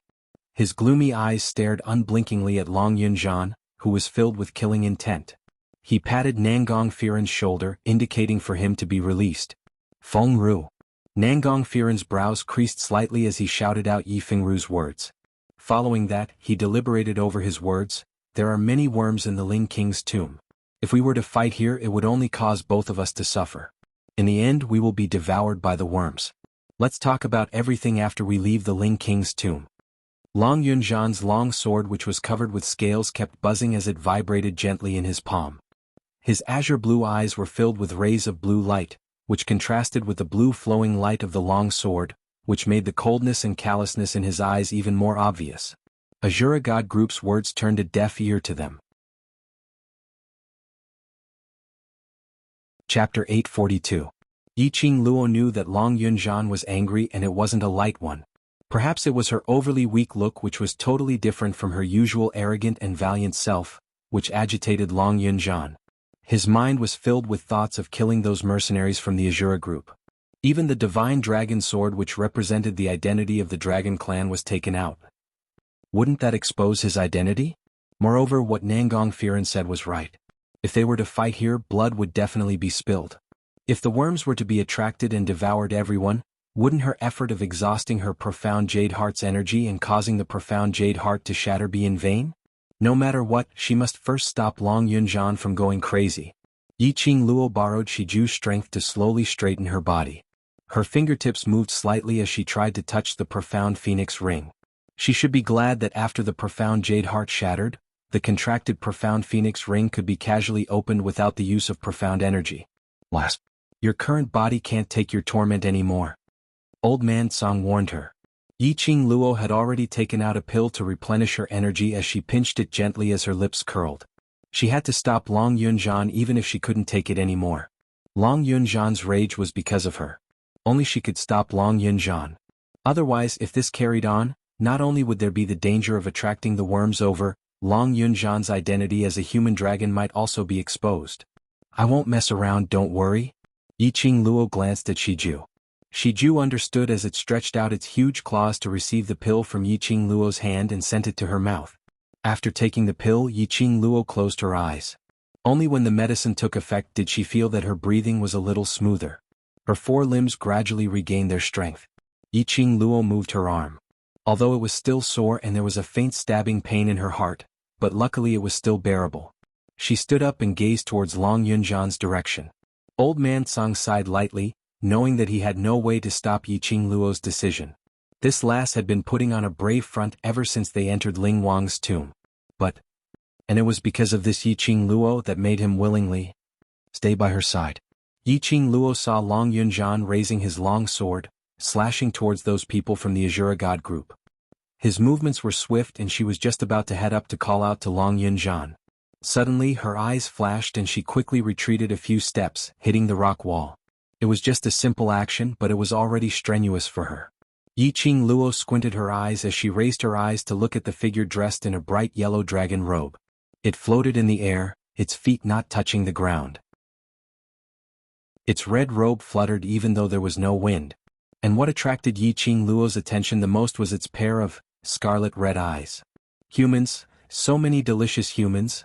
It curled its lips slightly, raised its hand to cover its chin and said in a greedy tone. The words that came out of his mouth were like a saw that had not been used for many years, hoarse and ear-piercing. Every word made one's hair stand on end. Yiqing Luo's vision was fixed on its hand. No, that couldn't be called as a hand. It was like the 5 corpses, a white skeleton without roots. Just a slight movement and one could hear the creaking sound of the joints twisting. Qing Luo, Vice Group Leader. The World Group's mercenaries couldn't suppress the fear in their hearts as they shouted Yiqing Luo's name with their foreheads covered in sweat. Chapter 843. Corpse King? Yiqing Luo's tone was calm. The person in front of him was dressed in a bright yellow brocade robe.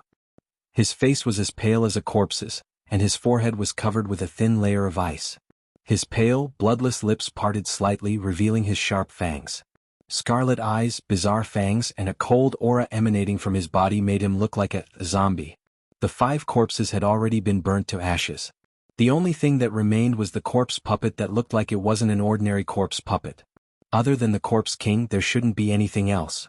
The Corpse King cackled, revealing a cold and treacherous smile. It was you who awakened this king? As expected, it was the Zombie King Guardian. Yiqing Luo's heart sank, but the expression on her face didn't waver at all. Seeing that Yiqing Luo wasn't the least bit afraid, Corpse King squinted his scarlet eyes in interest. Your body has the smell of burning 5 corpses, you've burnt my guards. So what if it's me? Yiqing Luo's lips curled up slightly. Want to kill me to avenge your guard? The moment he said that, the World Group's mercenaries all held their breaths. At the other end of the Azura group, their calves and abdomen were already unbearably soft, and their hearts were greatly shocked. This was the Zombie King Guardian. The Corpse King that guarded the Tomb King. They were not on the same level as the 5 corpse puppets just now. Yiqing Luo was too insolent. He clearly didn't even have the strength to stand firmly, yet he still used such an arrogant tone to speak to the Corpse King. If they angered the Corpse King, what would they do if they were implicated? Yiqing Luo seemed as though she hadn't noticed those people's gazes as her charming eyes swirled with a sliver of dark glint. If it wasn't for me, you might not be able to wake up even if you slept for thousands of years. I'm the one who woke you up, so you should be more grateful to me. The members of the Killing God group were so nervous that their hearts almost jumped out of their mouths. He couldn't help but curse in his heart. Was there something wrong with the vice leader of this world group? Provoking the Zombie King like this, was he trying to enrage the Zombie King, causing the Zombie King to fly into a rage and directly destroy all of them? Ha, ha. Hoarse laughter burst into the ears. Everyone was so shocked that their hearts started to tremble along with the frequency of the laughter. Interesting. Interesting little girl. The Corpse King laughed. As he was laughing, his figure suddenly flashed and a gloomy cold breath whizzed towards Yi Qing Luo's face. In a blink of an eye, King Corpse's pale face appeared right in front of Yi Qing Luo. His speed was extremely fast, and the chilly wind that was stirred up caused everyone to shiver involuntarily. Yi Qing Luo stared at the Corpse King, which was just inches away from her. That pair of scarlet eyes was filled with a faintly discernible ridicule. The chilly air blew on her cheeks. Yi Qing Luo shuddered as goosebumps rose all over her body. The corpse puppet couldn't breathe, but the cold air coming from its body was unbearable to ordinary people. Yi Qing Luo only trembled and very quickly concealed the flustered look in her eyes as she raised her head calmly. Could it be that Corpse King feels that I've said something wrong? Yes, you're absolutely right. The Corpse King nodded, his lips curling up. It's just that, before awakening this king, did you ask this king whether or not I was willing to awaken? It was a corpse puppet which was in deep sleep. Even if she asked, it wouldn't reply. The Corpse King's body leaned forward even more. That pale face was like a human skin as it stuck directly to Yi Qing Luo. Chapter 844. Yi Qing Luo's slender brows creased slightly as her peripheral vision glanced towards a certain direction as she pursed her pink lips tightly. I can burn your guards, I can also burn you. Ah, haha. Corpse King slowly shifted his body as his scarlet eyes looked as though he was looking at a fool. Just based on you, a waste without any profound energy, you can burn me? That ghastly white bone was raised up high as a bone joint stretched out and pointed directly at Yi Qing Luo's heart. Through her clothes, Yi Qing Luo could feel a gust of cold air as it instantly enveloped her. She lowered her eyes as her long eyelashes fluttered slightly as she gazed at that piece of white bone at her heart. It seemed as though the next second, that white bone would turn into a sharp blade as it directly pierced into her heart. Corpse King had long seen that her body was in poor condition. Thinking about it, the current her breathing was messy, and even though her 4 limbs had been replenished with essence chi pills, it was not as powerful as before. Not to mention the powerful Corpse King. Even an ordinary person would be able to see her current condition. No profound energy? Zi Qianqian murmured these few words as her beautiful eyes suddenly lifted up and congealed towards Yi Qing Luo. Your profound energy. Right. They couldn't sense any presence of profound qi from Yi Qing Luo's body. No wonder after burning the 5 corpses, Yi Qing Luo seemed as though she had no energy to move at all. Even Yi Fengru was unable to resist. Initially they only thought that Yi Qing Luo had exhausted quite a bit of profound qi and temporarily had no energy. Yi Qing Luo, who had always been the backbone, had lost her profound qi, which was equivalent to they were going to die in King Ling's tomb. The 10 over Death God mercenaries instantly turned pale as they looked at each other in dismay. From the other party's eyes, they could see the other party's fear and terror. Following that, almost at the same time, the few mercenaries tacitly made the same action. They took the opportunity when Corpse King's attention was attracted by Yi Qing Luo to quietly get up and speedily sprinted towards the exit of the middle layer of the tomb. Just as they passed by the extremely fast huge stone, suddenly a ball of remnant shadow directly flashed past their eyes. They heard a hoarse cold voice as though a devil from hell had come to claim their lives. Under this king's eyes, you still want to escape? Those mercenaries had no time to react at all. He only felt a bone-piercing coldness, and before he could even scream, he suddenly disappeared in front of everyone.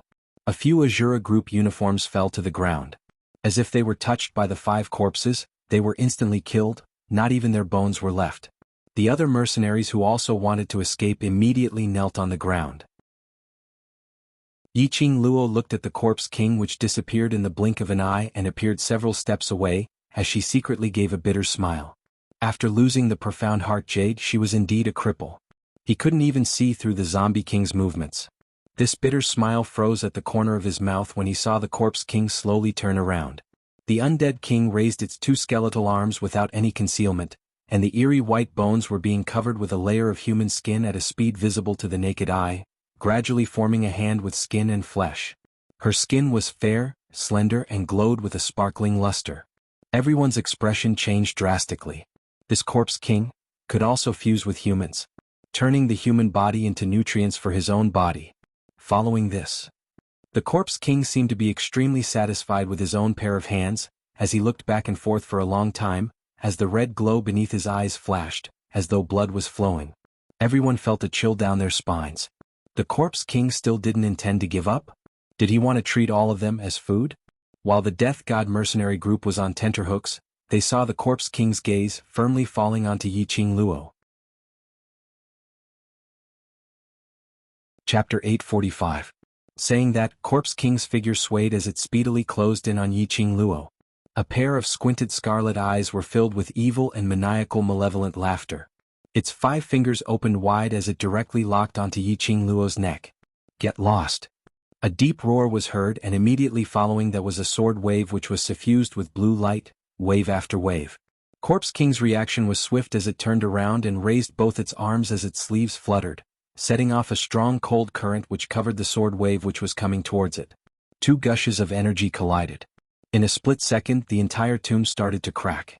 Following that, they saw Long Yunzhan holding his long sword as he speedily leapt to Yiqing Luo's side, pulling her into his embrace with one hand. With a leap, he speedily retreated to Shiju's side. The World Group's mercenaries regained their senses as they flew up and leapt in front of Corpse King as they cooperated with one another to block Corpse King's attack. Be careful. You're not its match. Yiqing Luo's heart trembled when she saw that as she raised her voice and howled loudly. After that howl, she leaned against the rock wall weakly as she laid limply.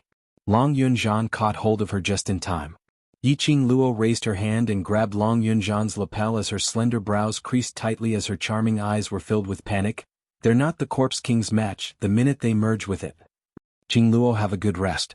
Qiao Jin's roguish voice was heard. He tossed the gold coin darts as his fingertips speedily shot out several gold coin darts towards Corpse King's face. When those gold coin darts flew past Corpse King's face, it was avoided by Corpse King acutely. Following that, a continuous barrage of gold coin darts flew over.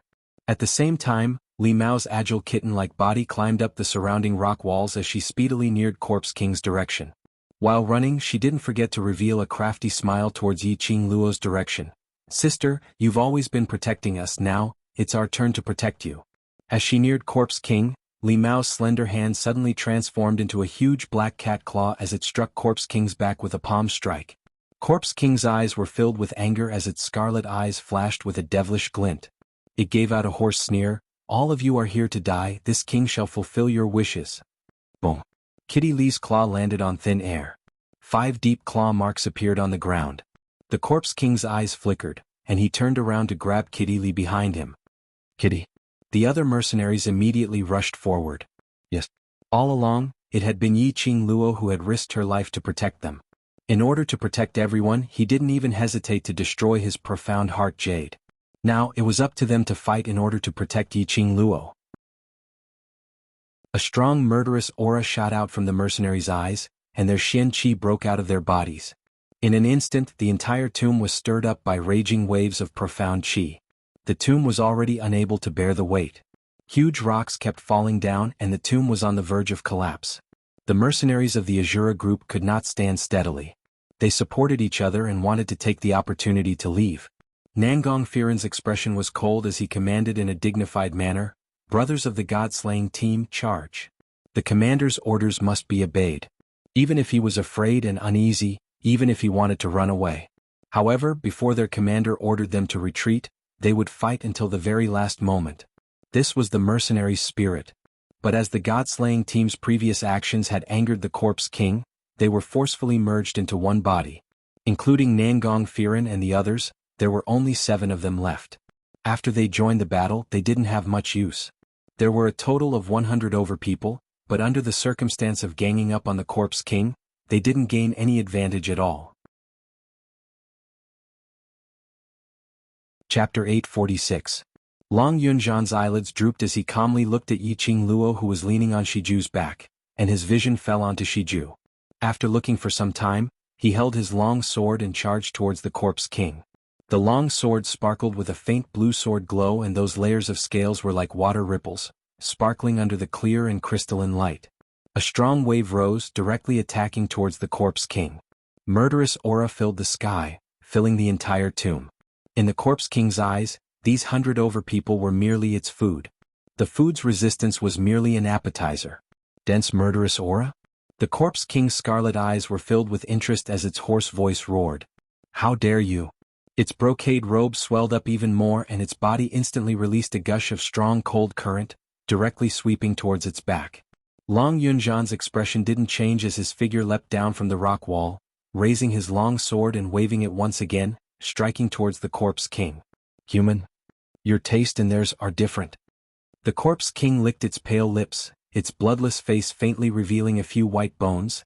If I were to integrate you into my body, it would definitely be a very good nutrient. The more it said, the more the greedy glint in its scarlet eyes became brighter and brighter.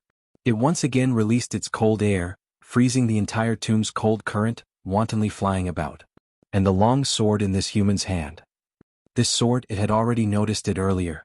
There was a burst of magical power which enticed it to completely absorb the energy on the sword.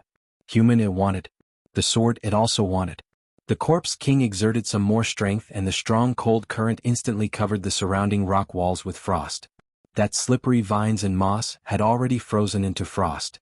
Long Yunjian was expressionless as he waved his sword and directly slashed the frost, forcefully pressing it down. The tomb shook once again and a thunderous loud sound was heard.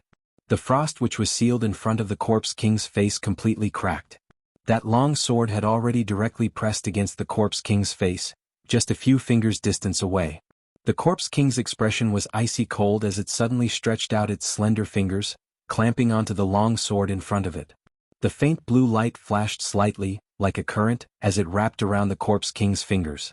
The corpse king frowned. The electric current seemed to want to injure the palm it had just formed. With a sizzling sound, the electric current became even more intense. The zombie king did not panic. He held the hilt of his sword with one hand and allowed the electric current to engulf his palm. He waved his hand slightly. It seemed like a casual wave of his hand. Long Yunjian's tall body was flung away. He flipped a few times in the air and landed 5 or 6 meters away. Long Yunjian only managed to steady himself after a long while. A mouthful of fresh blood was stuck in his throat and he nearly spat it out. He used his sword to support his own strength and forced himself to stand up. Leader. Ajan. The few of them exclaimed and looked at Long Yunjian worriedly. Qiao Jin thought about it but was stopped by Long Yunjian. Ajan. Yi Qing Luo's brows creased tightly as she felt a stifling feeling in her chest, making it hard for her to breathe. She had been learning by the ghost doctor's side for such a long time. She was also a medicine refiner, so she knew a few things about medicine. She naturally saw through Long Yunjian's current state. He was wounded by the corpse king. And the injury wasn't light. If this carried on, the group of them would become the corpse king's food sooner or later. No one would be able to escape. Long Yunjian looked at the corpse king expressionlessly, as his breathing became heavier and heavier, as though he had sensed Yi Qing Luo's calling. He raised his eyes and his azure blue pupils met directly with Yi Qing Luo's eyes which were filled with worry. The corners of his mouth curled up, and a faint smile appeared on his usually cold face, as if he was comforting her. Saying 3 words. Chapter 847. Yi Qing Luo's heart seemed to have been struck by something fiercely. She opened her mouth trying to call Long Yunjian back.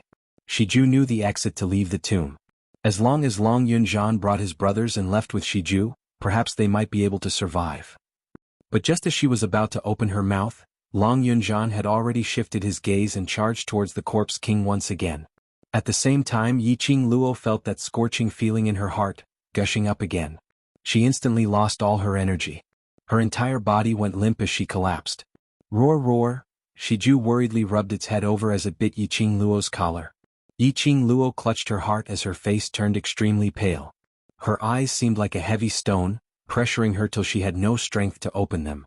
There seemed to be something in her heart, constantly tearing her heart apart, ripping open her heart and filling it with countless raging flames.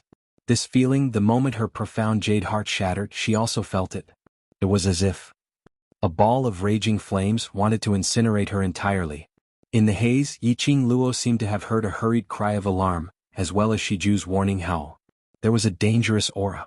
It was gradually nearing. Although she had lost her profound jade heart, but her powerful perceptive ability still existed. Yi Qing Luo's heart pounded wildly as she wanted to open her eyes. But at the next moment, a wave of intense scorching heat wave enveloped her heart instantly. The scorching uncomfortable feeling made Yi Qing Luo's body couldn't help but curl up. She could even clearly feel that her collar had been picked up by Shiju, flipped in midair and landed on Shiju's back. The intense cold wind blew against her cheeks. But it was still unable to extinguish the raging fire in her heart. Lass. In the haze, she heard Old Man Song's voice, calling out to her consciousness continuously. Yiqing Luo responded softly. This is your chance. Old Man Song's voice sounded extremely hazy and fuzzy. Yiqing Luo listened for some time, but only heard a few fragmented words from him.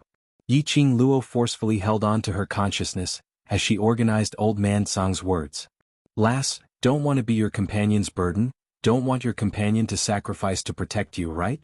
Girl, if you don't wake up, your companions will die at the hands of the zombie king. None of them will be spared.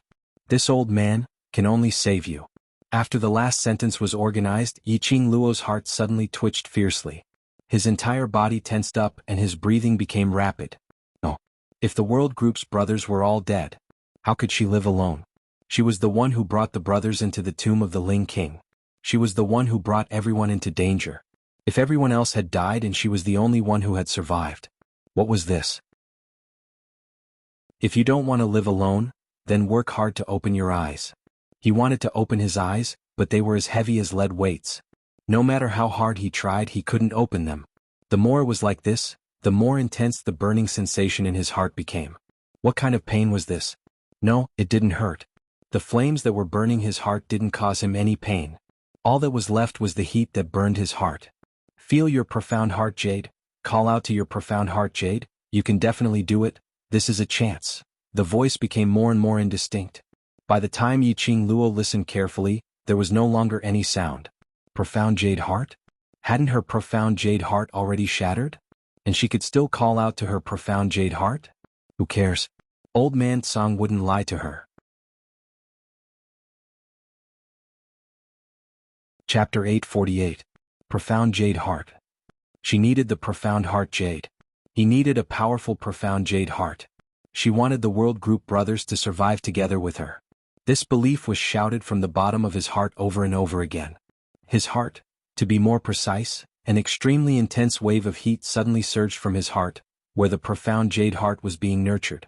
That wave of heat rushed into her limbs and bones.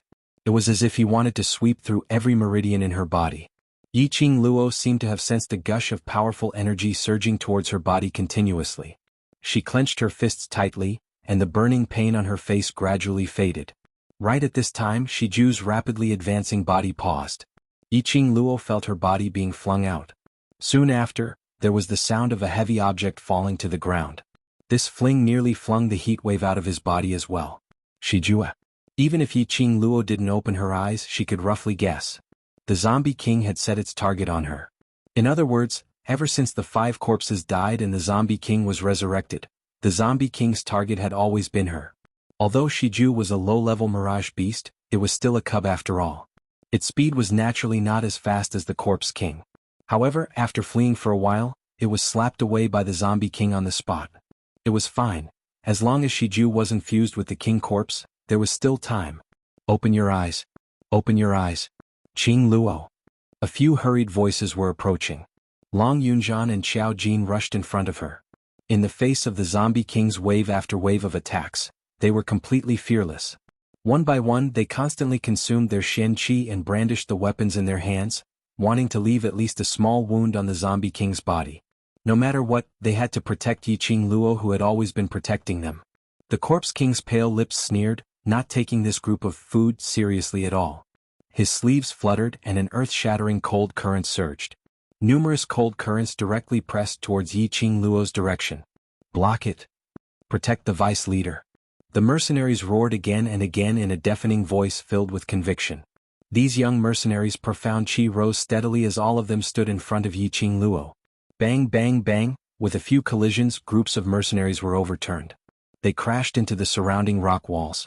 It caused the entire tomb to shake and it was on the verge of collapsing. The corpse king's scarlet eyes coldly swept over the food, his hoarse voice sharp and ear-piercing. Come. This king will absorb all of you into his body. Those 100 mercenaries who were sent flying onto the ground weren't intimidated by the corpse king at all, as they immediately stood up and pounced forward, trying to help Yiqing Luo to block it. Get out of the way. Her cold voice was somewhat enchanting. Everyone was shocked when they heard this. This voice, it was Yiqing Luo. The mercenaries' gazes immediately congealed towards Yiqing Luo's direction. The petite body that had been flipped over by the zombie king's cold current was now floating steadily in the air. A bewitching red light enveloped her whole body. Qing Luo. Xiao Jin clutched his chest and suppressed the urge to spit out blood. He raised his head and stared at the woman who had almost crashed into the top of the cliff. Long Yunzhan pressed his sword against the ground and breathed heavily. He placed a hand on Xiao Jin's shoulder and said, "Don't go over.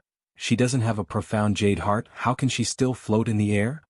What's going on with this red glow? Without a profound jade heart, can she even display her profound qi?" The Death God mercenary group's mercenaries opened their mouths in shock. They stared dumbfoundedly at that lady who had her eyes tightly shut and her jet black hair fluttering in the wind. Chapter 849. Forehead? The mercenary's vision instantly congealed towards Yiqing Luo's forehead. Under the red light, a few patterns faintly appeared on the lady's forehead. Like a pattern outlined by the red flowing light. Flickering, it became more and more eye-catching. Following that, under the flickering light, the pattern on the lady's forehead was completely revealed in front of everyone's eyes. That was a dark pink pattern with a few petals lingering on the center of her forehead, like a blooming cherry blossom. Right. It was cherry blossom. Her forehead didn't have any decals at all. This must have grown out suddenly? What's going on? Don't tell me she's a demon? Otherwise, without a profound heart jade, how could she possibly float in mid-air? The Azura group's mercenaries had already started to panic, as they looked at the lady in mid-air in terror. That cherry blossom under the red light became more and more obvious. Long Yunzhan and the others were stunned. After being together with Yiqing Luo for such a long time, they had never seen such a pattern on her forehead. Apparently, these patterns had a great relationship with that bewitching red glow on her body. Only Yi Fengyu, after seeing that pattern, his face instantly turned pale, as his eyes faintly flashed with astonishment and disbelief. How could it be? How could it be his sister?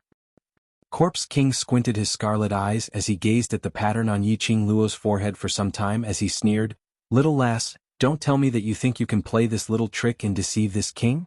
Obediently become a part of this king's body." Saying that, Corpse King's slender fingers turned into ghastly white bones, like a sharp hook as it pressed towards Yiqing Luo. Just at this moment, the red glow on Yiqing Luo's body exploded. That cherry blossom pattern on her forehead was like an excited flame. Yiqing Luo's curly long eyelashes moved as her tightly shut eyes suddenly opened. Boom! A loud sound was heard as Corpse King's attacking body fell heavily onto the ground. The sound of bones breaking was ear-piercing like a saw. Pale face, wide-open scarlet eyes, tightly stuck to the ground as those pieces of gravel scratched his skin. No blood flowed out. Just a torn wound revealing the ghastly white bones. This scene made the surrounding mercenaries dumbfounded. What happened? They hadn't even seen Yiqing Luo make a move and the Corpse King had mysteriously fallen onto the ground? The Corpse King on the ground let out a furious roar. He slammed the ground and was about to stand up. A powerful aura instantly broke through the dense cold air in the tomb. A powerful pressure replaced it. The King of Corpses lying on the ground was suppressed to the point that it could not resist at all. "If you want my woman to become a part of your body, you'll have to see if I agree to it first." An extremely dignified voice, mellow like fine wine, lingered in everyone's ears. As the clouds parted, a man in a luxurious purple robe appeared, as if he was riding on an auspicious cloud. His black hair fluttered gracefully on his shoulders like a cloud of smoke. It made his peerless face look even more exquisite and devilish. Especially that pair of peach blossom eyes that were long and narrow like obsidian, they overflowed with a cold light as they moved about, causing one's entire body to tremble with just a glance. He is, it can't be, why is he here? I'm not dreaming, am I? What did he say earlier? Death God mercenaries drew in a breath of cold air, as they stared at that purple-robed man in disbelief. Whereas the World Group's mercenaries all heaved a sigh of relief. As long as he was here, all the problems would no longer be a problem. Chapter 850. His purple robe fluttered and in an instant, the man had already stepped to Yiqing Luo's side. Stretching out his arm, he stably brought the young lady's petite body into his embrace. Ah, Xian. Yiqing Luo was in a daze as she felt a familiar warmth and that calming sandalwood fragrance, slowly lingering around her nose. She couldn't help but took a deep breath as she buried her head in his embrace and shut her eyes. His heart, which was hanging in the air, finally calmed down. In her mind she recalled that scene earlier. It was at that moment just now. The instant the king corpse attacked, Yiqing Luo felt her own profound jade heart's heart was like a raging inferno, surging and rushing over explosively. She could even feel a gush of powerful energy filling her limbs and bones. Just as she opened her eyes and was about to counterattack the corpse king, Diamo Xian was like a god as he descended from the sky. It was also at that instant that her entire body's energy seemed to be stripped away as she fell from the sky. Right now she had no way to think about where that power came from. She could only wait till they left the tomb before asking Old Man Song. "Sorry I'm late." Diamo Xian gently caressed her pale face as his eyes were filled with tenderness. He held her slender waist tightly as the both of them slowly landed on the ground. Diamo Xian stabilized her body. His 5 fingers slowly covered Yiqing Luo's chest. A ball of profound qi was injected into her heart. "I'm not by your side and you kept making me worried." Diamo Xian was helping her to reconstruct her profound jade heart while grumbling at her. It wasn't hard to hear the heavy pampering and tenderness in his words. Luckily he came in time. From afar he sensed the lifting of the seal. Diamo Xian rushed over and outside the tomb, he sensed Yiqing Luo's presence. He knew that the lifting of the seal this time had something to do with Yiqing Luo. Diamo Xian was naturally very clear about the dangers of Ling King's tomb. Based on Yiqing Luo and the rest's ability, it was not enough to leave the tomb alive. Especially when Yiqing Luo's profound jade heart was formed by him. The moment it shattered he sensed it. Immediately he panicked and rushed into the tomb without caring about anything else. Finally he made it in time. Yiqing Luo leaned lazily in his arms as her eyes were half closed. After her body was filled with profound qi, she had finally regained some strength. My profound jade heart had some strange movements. Yiqing Luo pursed her lips and rubbed herself against Diamo Xian's embrace. "I thought something had happened to you." Diamo Xian's hand, which was wrapped around her waist, pinched her waist harshly as he rebuked in anger. "Who's the one who's in trouble now? Who are you worried about?" Yiqing Luo knew that she was in the wrong as she replied in a soft voice. It's my fault. Luckily the Overlord rushed over in time and saved my life. I'm extremely grateful. Only devote yourself to me?" Diamo Xian raised his brows, his long and narrow eyes outlined an arc. Yiqing Luo's cheeks flushed red, thinking that other than flirting with her, this man could only flirt with her. As soon as they met, he took liberties with her.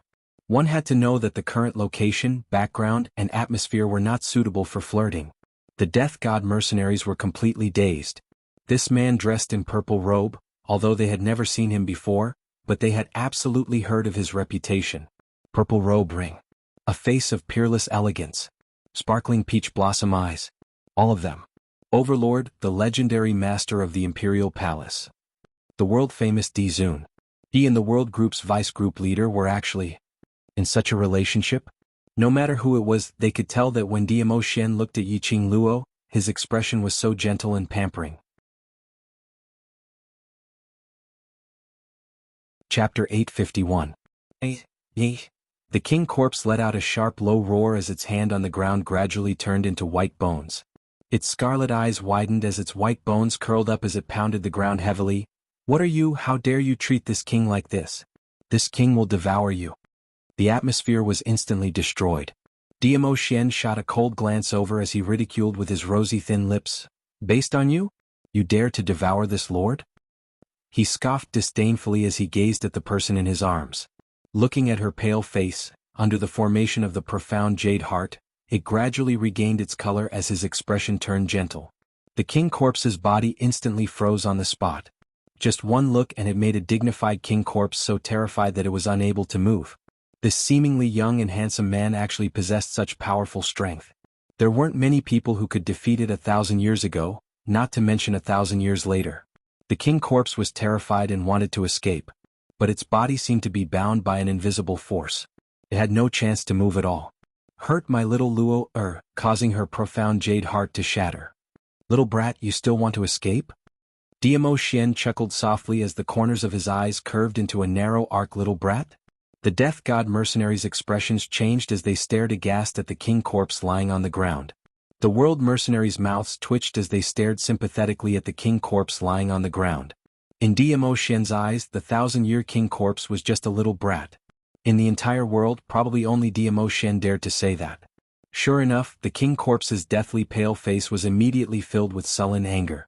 Its scarlet eyes were like a poisonous snake, filled with humiliation and anger. It formed a sharp contrast with the high spirits just now. Dmo Xian retracted his gaze as he didn't continue to care about the struggling and roaring king corpse. He calmly continued to form the profound jade heart for Yiqing Luo. Time passed by in a blink of an eye. The two mercenaries held their breaths as they waited in rapt attention. Group leader, are you all right? Suddenly, in the crowd, Long Yunzhan's body, which was supporting his sword, swayed slightly and straightened up. Long Yunzhan slowly shook his head, one arm supporting himself against the rock wall, his long eyelashes covering his azure blue eyes. Qiao Jin frowned slightly, feeling that he was a little strange. Just as he was about to call Baiming Lulu to check Long Yunzhan's pulse, he suddenly sensed a powerful profound energy covering the tomb. Everyone's line of sight immediately shifted to the direction where the profound qi had come from. It was Dmo Xian and Yiqing Luo. Dmo Xian's palm that was covering Yiqing Luo's chest flashed a ball of soft fluorescent light and disappeared in a flash. Yiqing Luo closed her eyes and clearly sensed a palm-sized jade-shaped qi overflowing from her heart, wrapping around her heart and automatically repairing the injuries caused by the profound jade heart's shattering. Strong profound qi spread throughout Yiqing Luo's limbs and bones at an extremely fast speed. Power, he was finally back. Yiqing Luo clenched her fist, feeling the profound qi rushing into her body as a sweet smile appeared on her lips. She raised her eyes and looked at Dmo Xian with a warm smile, just as she was about to express her thanks. But she heard Dmo Xian staring at his own hand for a long time as he sighed softly and immediately threw out a sentence. It's still a little too small. Yiqing Luo was momentarily dazed as she blinked her eyes, not understanding the meaning behind his words. But seeing Dmo Xian waving his hand which had helped her form the profound jade heart earlier, he clicked his tongue as his eyes were filled with a teasing smile. Yiqing Luo's face flushed red with a whoosh. Damn it. Stinky hooligan. You shouldn't flirt like this when picking up a girl. She lowered her eyes as she stared at her chest.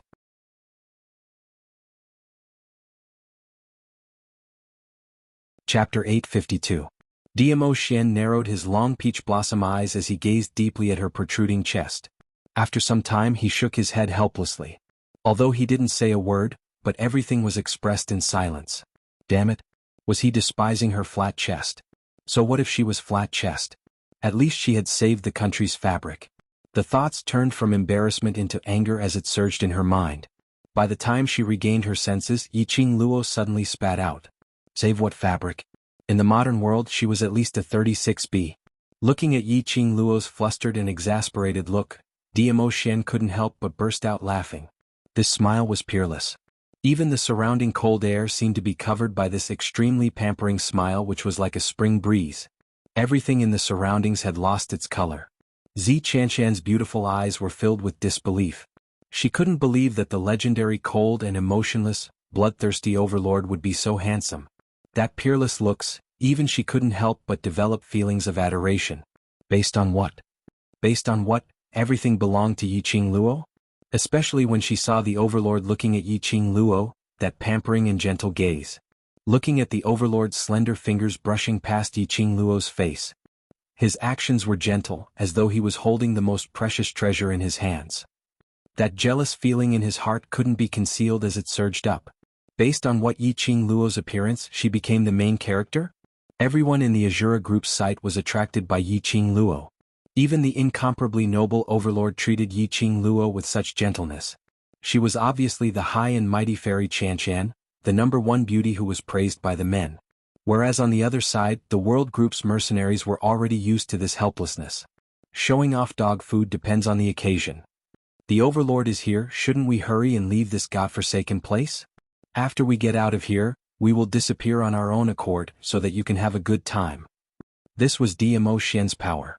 His appearance made these mercenaries, who were originally on tenterhooks and extremely nervous, completely put their hearts at ease. One by one they started to tease him. From his tone, it was obvious that he was very familiar with the overlord. Nangong Firen was the most severely injured. Supported by Nangong Lin, she was barely able to stand. She stared unblinkingly at the golden couple embracing each other warmly. Something seemed to be tearing her heart apart. Diamo Xian. Di Zun. He had never expected that the World Mercenary Group and the Overlord would actually have such a relationship. Of course, Nangong Firen wouldn't take Yiqing Luo's effort for granted just because of her relationship with Diamo Xian. Yiqing Luo's ability and personality made him extremely impressed. This mysterious woman. In this world, only the miraculous Diamo Xian was worthy of her. Nangong Firen smiled bitterly and looked away. Nangong Lin frowned when she saw the expression on Nangong Firen's face. Nangong Lin could more or less guess the thoughts of her brother, who had always doted on her. His vision shifted from his brother to Yiqing Luo. A sinister and vicious intent flashed across his eyes. Just as the atmosphere was relaxing, that king corpse which was pressed onto the ground and unable to move, used all its energy to struggle. The human palm which had just been formed had gradually melted and turned into ghastly white bones. If it continued to be suppressed by this energy, its body would definitely turn into a pile of ghastly white bones. No. It would absolutely not allow its human body to turn into ugly white bones. Chapter 853. Not knowing why, King Corpse suddenly felt a burst of strong energy forcefully surging into its body. That feeling of being restrained by Diamo Xian instantly became lighter. King Corpse's scarlet eyes flashed as it didn't bother about the source of this energy as it immediately turned around and speedily ran towards the direction of King Ling's main tomb. Before it left, it didn't forget to shout angrily, "This king will absolutely not let you off." King Corpse's speed was extremely fast and in just a blink of an eye, it had already passed through the 5 corpse coffins. Diamo Xian's expression changed slightly as his brows rose slightly. It actually still has the energy to retaliate. King Corpse's ability was definitely not comparable to Diamo Xian's. Moreover, King Corpse was arrogant. If it really had the energy to struggle free from Diamo Xian, then it definitely wouldn't be pressed onto the ground forcefully, eating a mouthful of dust. How did King Corpse suddenly have the energy to struggle free from Diamo Xian's restraints? Yiqing Luo's slender brows creased tightly as she didn't have the mood to flirt with Diamo Xian anymore as she immediately grabbed his wrist and chased after King Corpse. If King Corpse still had the chance to resist, these people would be in hidden danger. Under Diamo Xian's intentional suppression, King Corpse's ability to maintain its human body had already disappeared. It would definitely fuse with more food to replenish its body's nutrients. Just as the two of them turned around and speedily chased up, suddenly they heard overlapping cries of astonishment behind them. "Qing Luo, be careful! Group leader! What are you doing?" the few of them shouted in panic in unison. Yiqing Luo sensed something amiss and at the same time as Diamo Xian, she speedily retreated as she raised her hand to counterattack. But she saw. The one who was stabbing towards her heart was dressed in black, his black hair combed neatly, azure blue eyes without any emotions, Long Yun Zhan. Yiqing Luo was astonished as she didn't manage to react in time. She only saw that faint blue glow, aiming right at her, stabbing speedily. Long Yun Zhan? Why was it him? Because of their trust towards Long Yun Zhan, Yiqing Luo and Diamo Xian, who had extremely strong perceptive senses, didn't discover the abnormality behind them. When they saw that the other party was Long Yun Zhan, the both of them were stunned. However, it was this momentary daze that caused the two of them to react. They wanted to dodge but it was too late. "Qing Luo. Sister." Just as the long sword was about to pierce into Yiqing Luo's heart, 2 figures had already sped over. Only the sound of a sword piercing into flesh could be heard, and a petite figure limply hung down. Xiaoyi. It was Yan Xiaoyi, the moment they realized that Long Yunzhan had launched an attack towards Yiqing Luo. Yan Xiaoyi and Kitty Li almost leapt up at the same time, blocking in front of Yiqing Luo. At the last moment, Yan Xiaoyi pushed Kitty Li away. He forcefully took the blow. Yiqing Luo's heart twitched fiercely as her eyes widened, looking at that petite figure blocking in front of her. Long Yunzhan's expression did not change. Seeing that he had stabbed the wrong person, he did not hesitate to pull out his sword. Blood splattered on the ground. Yiqing Luo's entire body was trembling, as she was only in time to hug the fallen Yan Xiaoyi. You're fine?" Yan Xiaoyi pinched herself in pain. Her pretty face was pale without any color of blood. That pair of eyes which were usually lively, seemed dull and lifeless. Kitty Li, who was pushed away, stabilized her footsteps as she turned her head to see Yan Xiaoyi weakly closing her eyes, as she stared at Long Yunjian, her eyes were filled with rage. Joining Devil Class, joining the World Group, was all because of Yiqing Luo. Towards this Long Yunjian she didn't have any deep feelings. Not comparable to Yiqing Luo, not comparable to Yan Xiaoyi and the others' feelings towards Long Yunjian. Chapter 854. However, Long Yunjian acted as if he didn't hear anything. He held onto the blue sword that was dripping with blood as his body swayed slightly. His expressionless face was still devoid of emotion. Even when he saw Kitty Lee's claws grabbing at him, he still stood there indifferently. His azure blue eyes did not even blink once. Instead, she slightly raised her neck and stared straight at Kitty Lee. Yiqing Luo carried Yan Xiaoyi as her brows creased as she looked at Long Yunjian. She couldn't believe that Long Yunjian would attack them. Raising his head, he saw Long Yunjian raising his head like he was waiting for death. Yiqing Luo's brows creased tightly as she vaguely sensed something strange. "Kitty, stop!" The black cat claw that was about to land on Long Yunjian's body stopped. The strength of the cat's paw was extremely great. After it was intercepted, it set off a huge gust of wind that blew Long Yunjian's hair. His azure blue eyes were still without the slightest ripple. He was as cold and indifferent as ever. But no matter how Yiqing Luo looked at it, she felt that something was amiss. "Sister, why did you stop me?" Kitty Lee clenched her cat claw tightly and retracted her hand. The black cat claw had already transformed back into a slender human wrist. She pointed at Long Yunjian and said angrily, "This person betrayed us. Let me kill him to avenge Sister Xiaoyi. If I kill him, will Xiaoyi wake up?" Yiqing Luo pursed her lips tightly. Seeing that she managed to persuade Kitty Lee, she lowered her eyes and looked at the pale Yan Xiaoyi in her arms. Yan Xiaoyi's eyes were closed and she was in a coma. Her voice was a little hoarse and choked. "The long sword is poisoned. Xiaoyi is poisoned." The moment he said this, the mercenaries' faces turned ashen as they stared at Long Yunjian in astonishment. At this moment no one could believe it. His guild leader had actually attacked his own people. And he even used such a vicious method. The sword was poisoned. Just by looking at Yiqing Luo's expression, she knew that this kind of poison was something that even she could not cure. Even Yiqing Luo was unable to detoxify this poison, so it was obvious how dangerous this poison was. Yes, the sword was poisoned. Moreover, she had to return to the academy to seek help from the ghost doctor for this poison. With her ability, it was impossible for her to refine the antidote. Looking at Yan Xiaoyi, who had already been corroded by the poison, her entire face was pale and she was in a coma. Yiqing Luo's heart was in pain. Kitty Lee's charming face turned frosty. Her usual loveliness was nowhere to be seen. She turned her head and glared fiercely at Long Yunjian. "Hand over the antidote." Long Yunjian acted like he didn't hear anything. His eyes were empty as he looked forward. He stood on the spot without moving. Like a puppet that had lost its soul, it was extremely strange. I'm asking you a question. Do you really think we can't bear to kill you? I'm telling you, I don't have any feelings of going through thick and thin with you."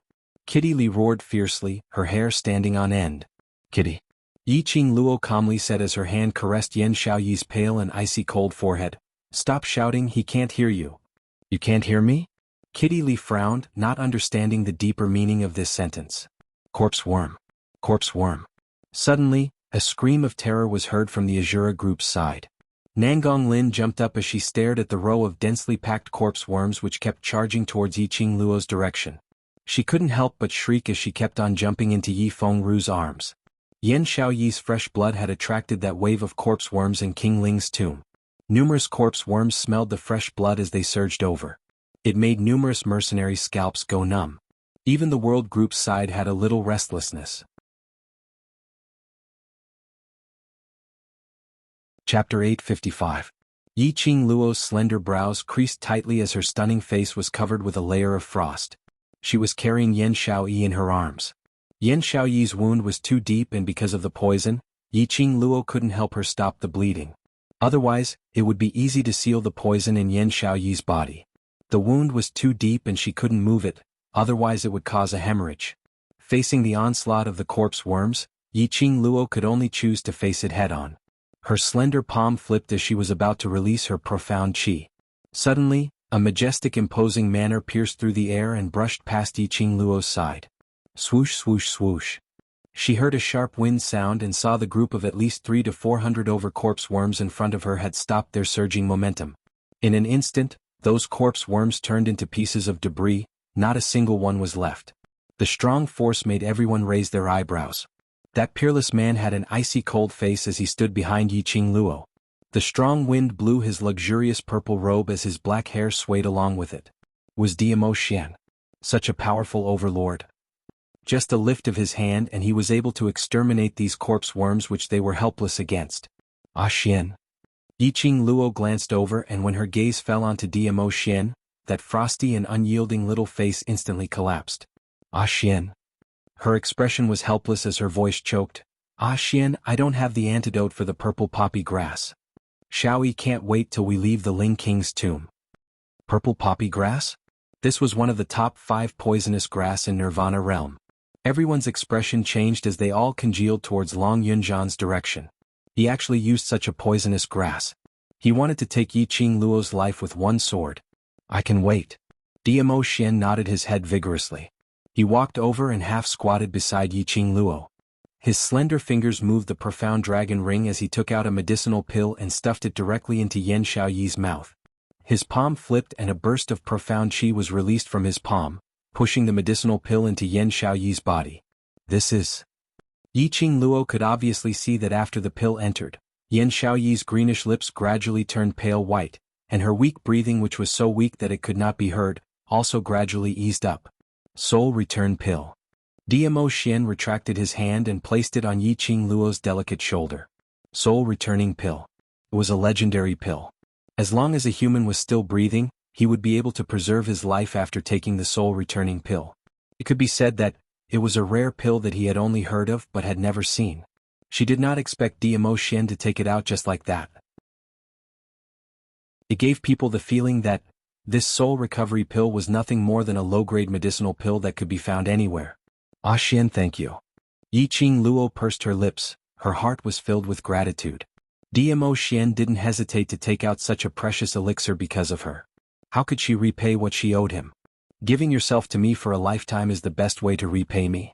As though he had seen through Yiqing Luo's inner thoughts, he bent down and leaned close to her ear. His voice was low and hoarse. Yiqing Luo's curly long lashes blinked, bringing with it some moisture. All right, the soul returning pill can only preserve her life. If you want her to live on, it's best to get rid of the poison as soon as possible. Diamo Xian rubbed her soft fine hair. Now you have more important things to do. Yiqing Luo pursed her pink lips tightly, as her petite figure, which was leaning in Diamo Xian's arms, trembled slightly. She stared at the pale-faced Yan Xiaoyi in her arms, suppressing the dull pain in her heart as she took a deep breath. That's right, she had more important things to settle. She needed to bring her brothers out of King Ling's tomb as soon as possible. She needed to look for Ghost Doctor to cure Xiaoyi. Chapter 856. Zhan. Yiqing Luo called out. Her voice was soft and gentle, without any hint of complaint. Long Yunzhan was still standing at his original spot with an expressionless face, turning a deaf ear to Yiqing Luo's calls. Yiqing Luo got up slowly. Kitty Li immediately squatted down and supported Yan Xiaoyi. Yiqing Luo slowly walked towards Long Yunzhan's direction as her eyes squinted. Her emotions were as calm as usual. Zhan. She shouted again. In just a few steps he was already within 3 steps of Long Yunzhan. Everyone's hearts were lifted as they looked at Long Yunzhan nervously. She really couldn't understand. Long Yunzhan wanted to kill her, so why did she still take the initiative to walk in front of Long Yunzhan? Could it be that he still had extravagant hopes for Long Yunzhan? But at this moment, no one opened their mouths to interrupt Yiqing Luo's actions. Zhan, I believe in you. Those words were spoken softly, like pearls falling onto a plate, clear and melodious. Long Yunzhan's body trembled slightly. His azure blue pupils expanded slightly, deeply reflecting Yiqing Luo's face. A wisp of faintly discernible black mist flashed across the azure eyes. Black gas. Yiqing Luo narrowed her eyes as her lips curled into an extremely shallow cold arc. Her guess was right. The reason why Long Yunzhan would suddenly attack her: dark forces. Dark rats that only know how to hide in the dark. If you really have the ability, come out and get in front of me. You only know how to play tricks in the dark. You deserve to be expelled by the Nirvana realm. Her voice was not loud, but it was definitely not soft either. Every single word was spat out clearly. Like a faint echo, it reverberated in the empty tunnel. Dark forces? The mercenaries of the Killing God group looked at each other, not knowing what was going on. The mercenaries of the World group were first stunned before they exclaimed, "Vice leader, you mean?" "Leader he." Yi Qing Luo's half-squinted eyes were sharp and penetrating as she swept past the surrounding enemies who could conceal themselves. "Yes, Ajan has been controlled by the dark forces." Yi Qing Luo was almost certain from the gush of dark qi which shot out from Long Yunzhan's eyes. The other hidden faction in the tomb of the Ling King was the Dark Faction. That dark force that appeared and disappeared mysteriously and continuously tricked profound practitioners into signing soul contracts. However, how could Long Yunzhan be controlled by the dark forces? Wasn't everything fine before? Why all of a sudden? Ha! Student Yi, you're really sharp. I did it so secretly, but you were actually able to detect it. As expected of an opponent who gives me a headache. A sharp and proud laughter echoed in the spacious tunnel of the tomb. Soon after, a graceful and gorgeous young girl in a jade-green dress walked out from the darkness. When she saw that person again, Yi Qing Luo was stunned. What made Yi Qing Luo astonished was not that person's identity. Instead, that person's body was emanating a black aura. The smoke-like black gas swirled around the girl in layers. In the blur, the slender figure seemed to be swallowed by the black fog in an instant. Shangguan Lioli? What's wrong with her? What is that black fog around her? The mercenaries of the World group recognized the young lady's appearance with a single glance, and all of them were frightened by the thick black qi coiling around her body. TSK. Shangguan Lioli tilted her head, and that exquisite face under the black fog revealed a strange and distorted look. Student Yi, are you very shocked to see me appearing in the Ling King's tomb? Yi Qing Luo's slender brows creased slightly. Not to the extent of being shocked. On the contrary. Shangguan Lioli's dark force profound yin qi was so thick which made her even more astonished. You're tuning in to the Han Li's Wuxia Chronicles YouTube channel. We're so grateful for your support, and don't forget to subscribe to join us on this incredible journey through captivating stories. Your generosity through donations truly makes a world of difference, as it's the primary source of revenue that allows me to expand and enhance this channel for you. Thank you from the bottom of my heart for being a part of this adventure.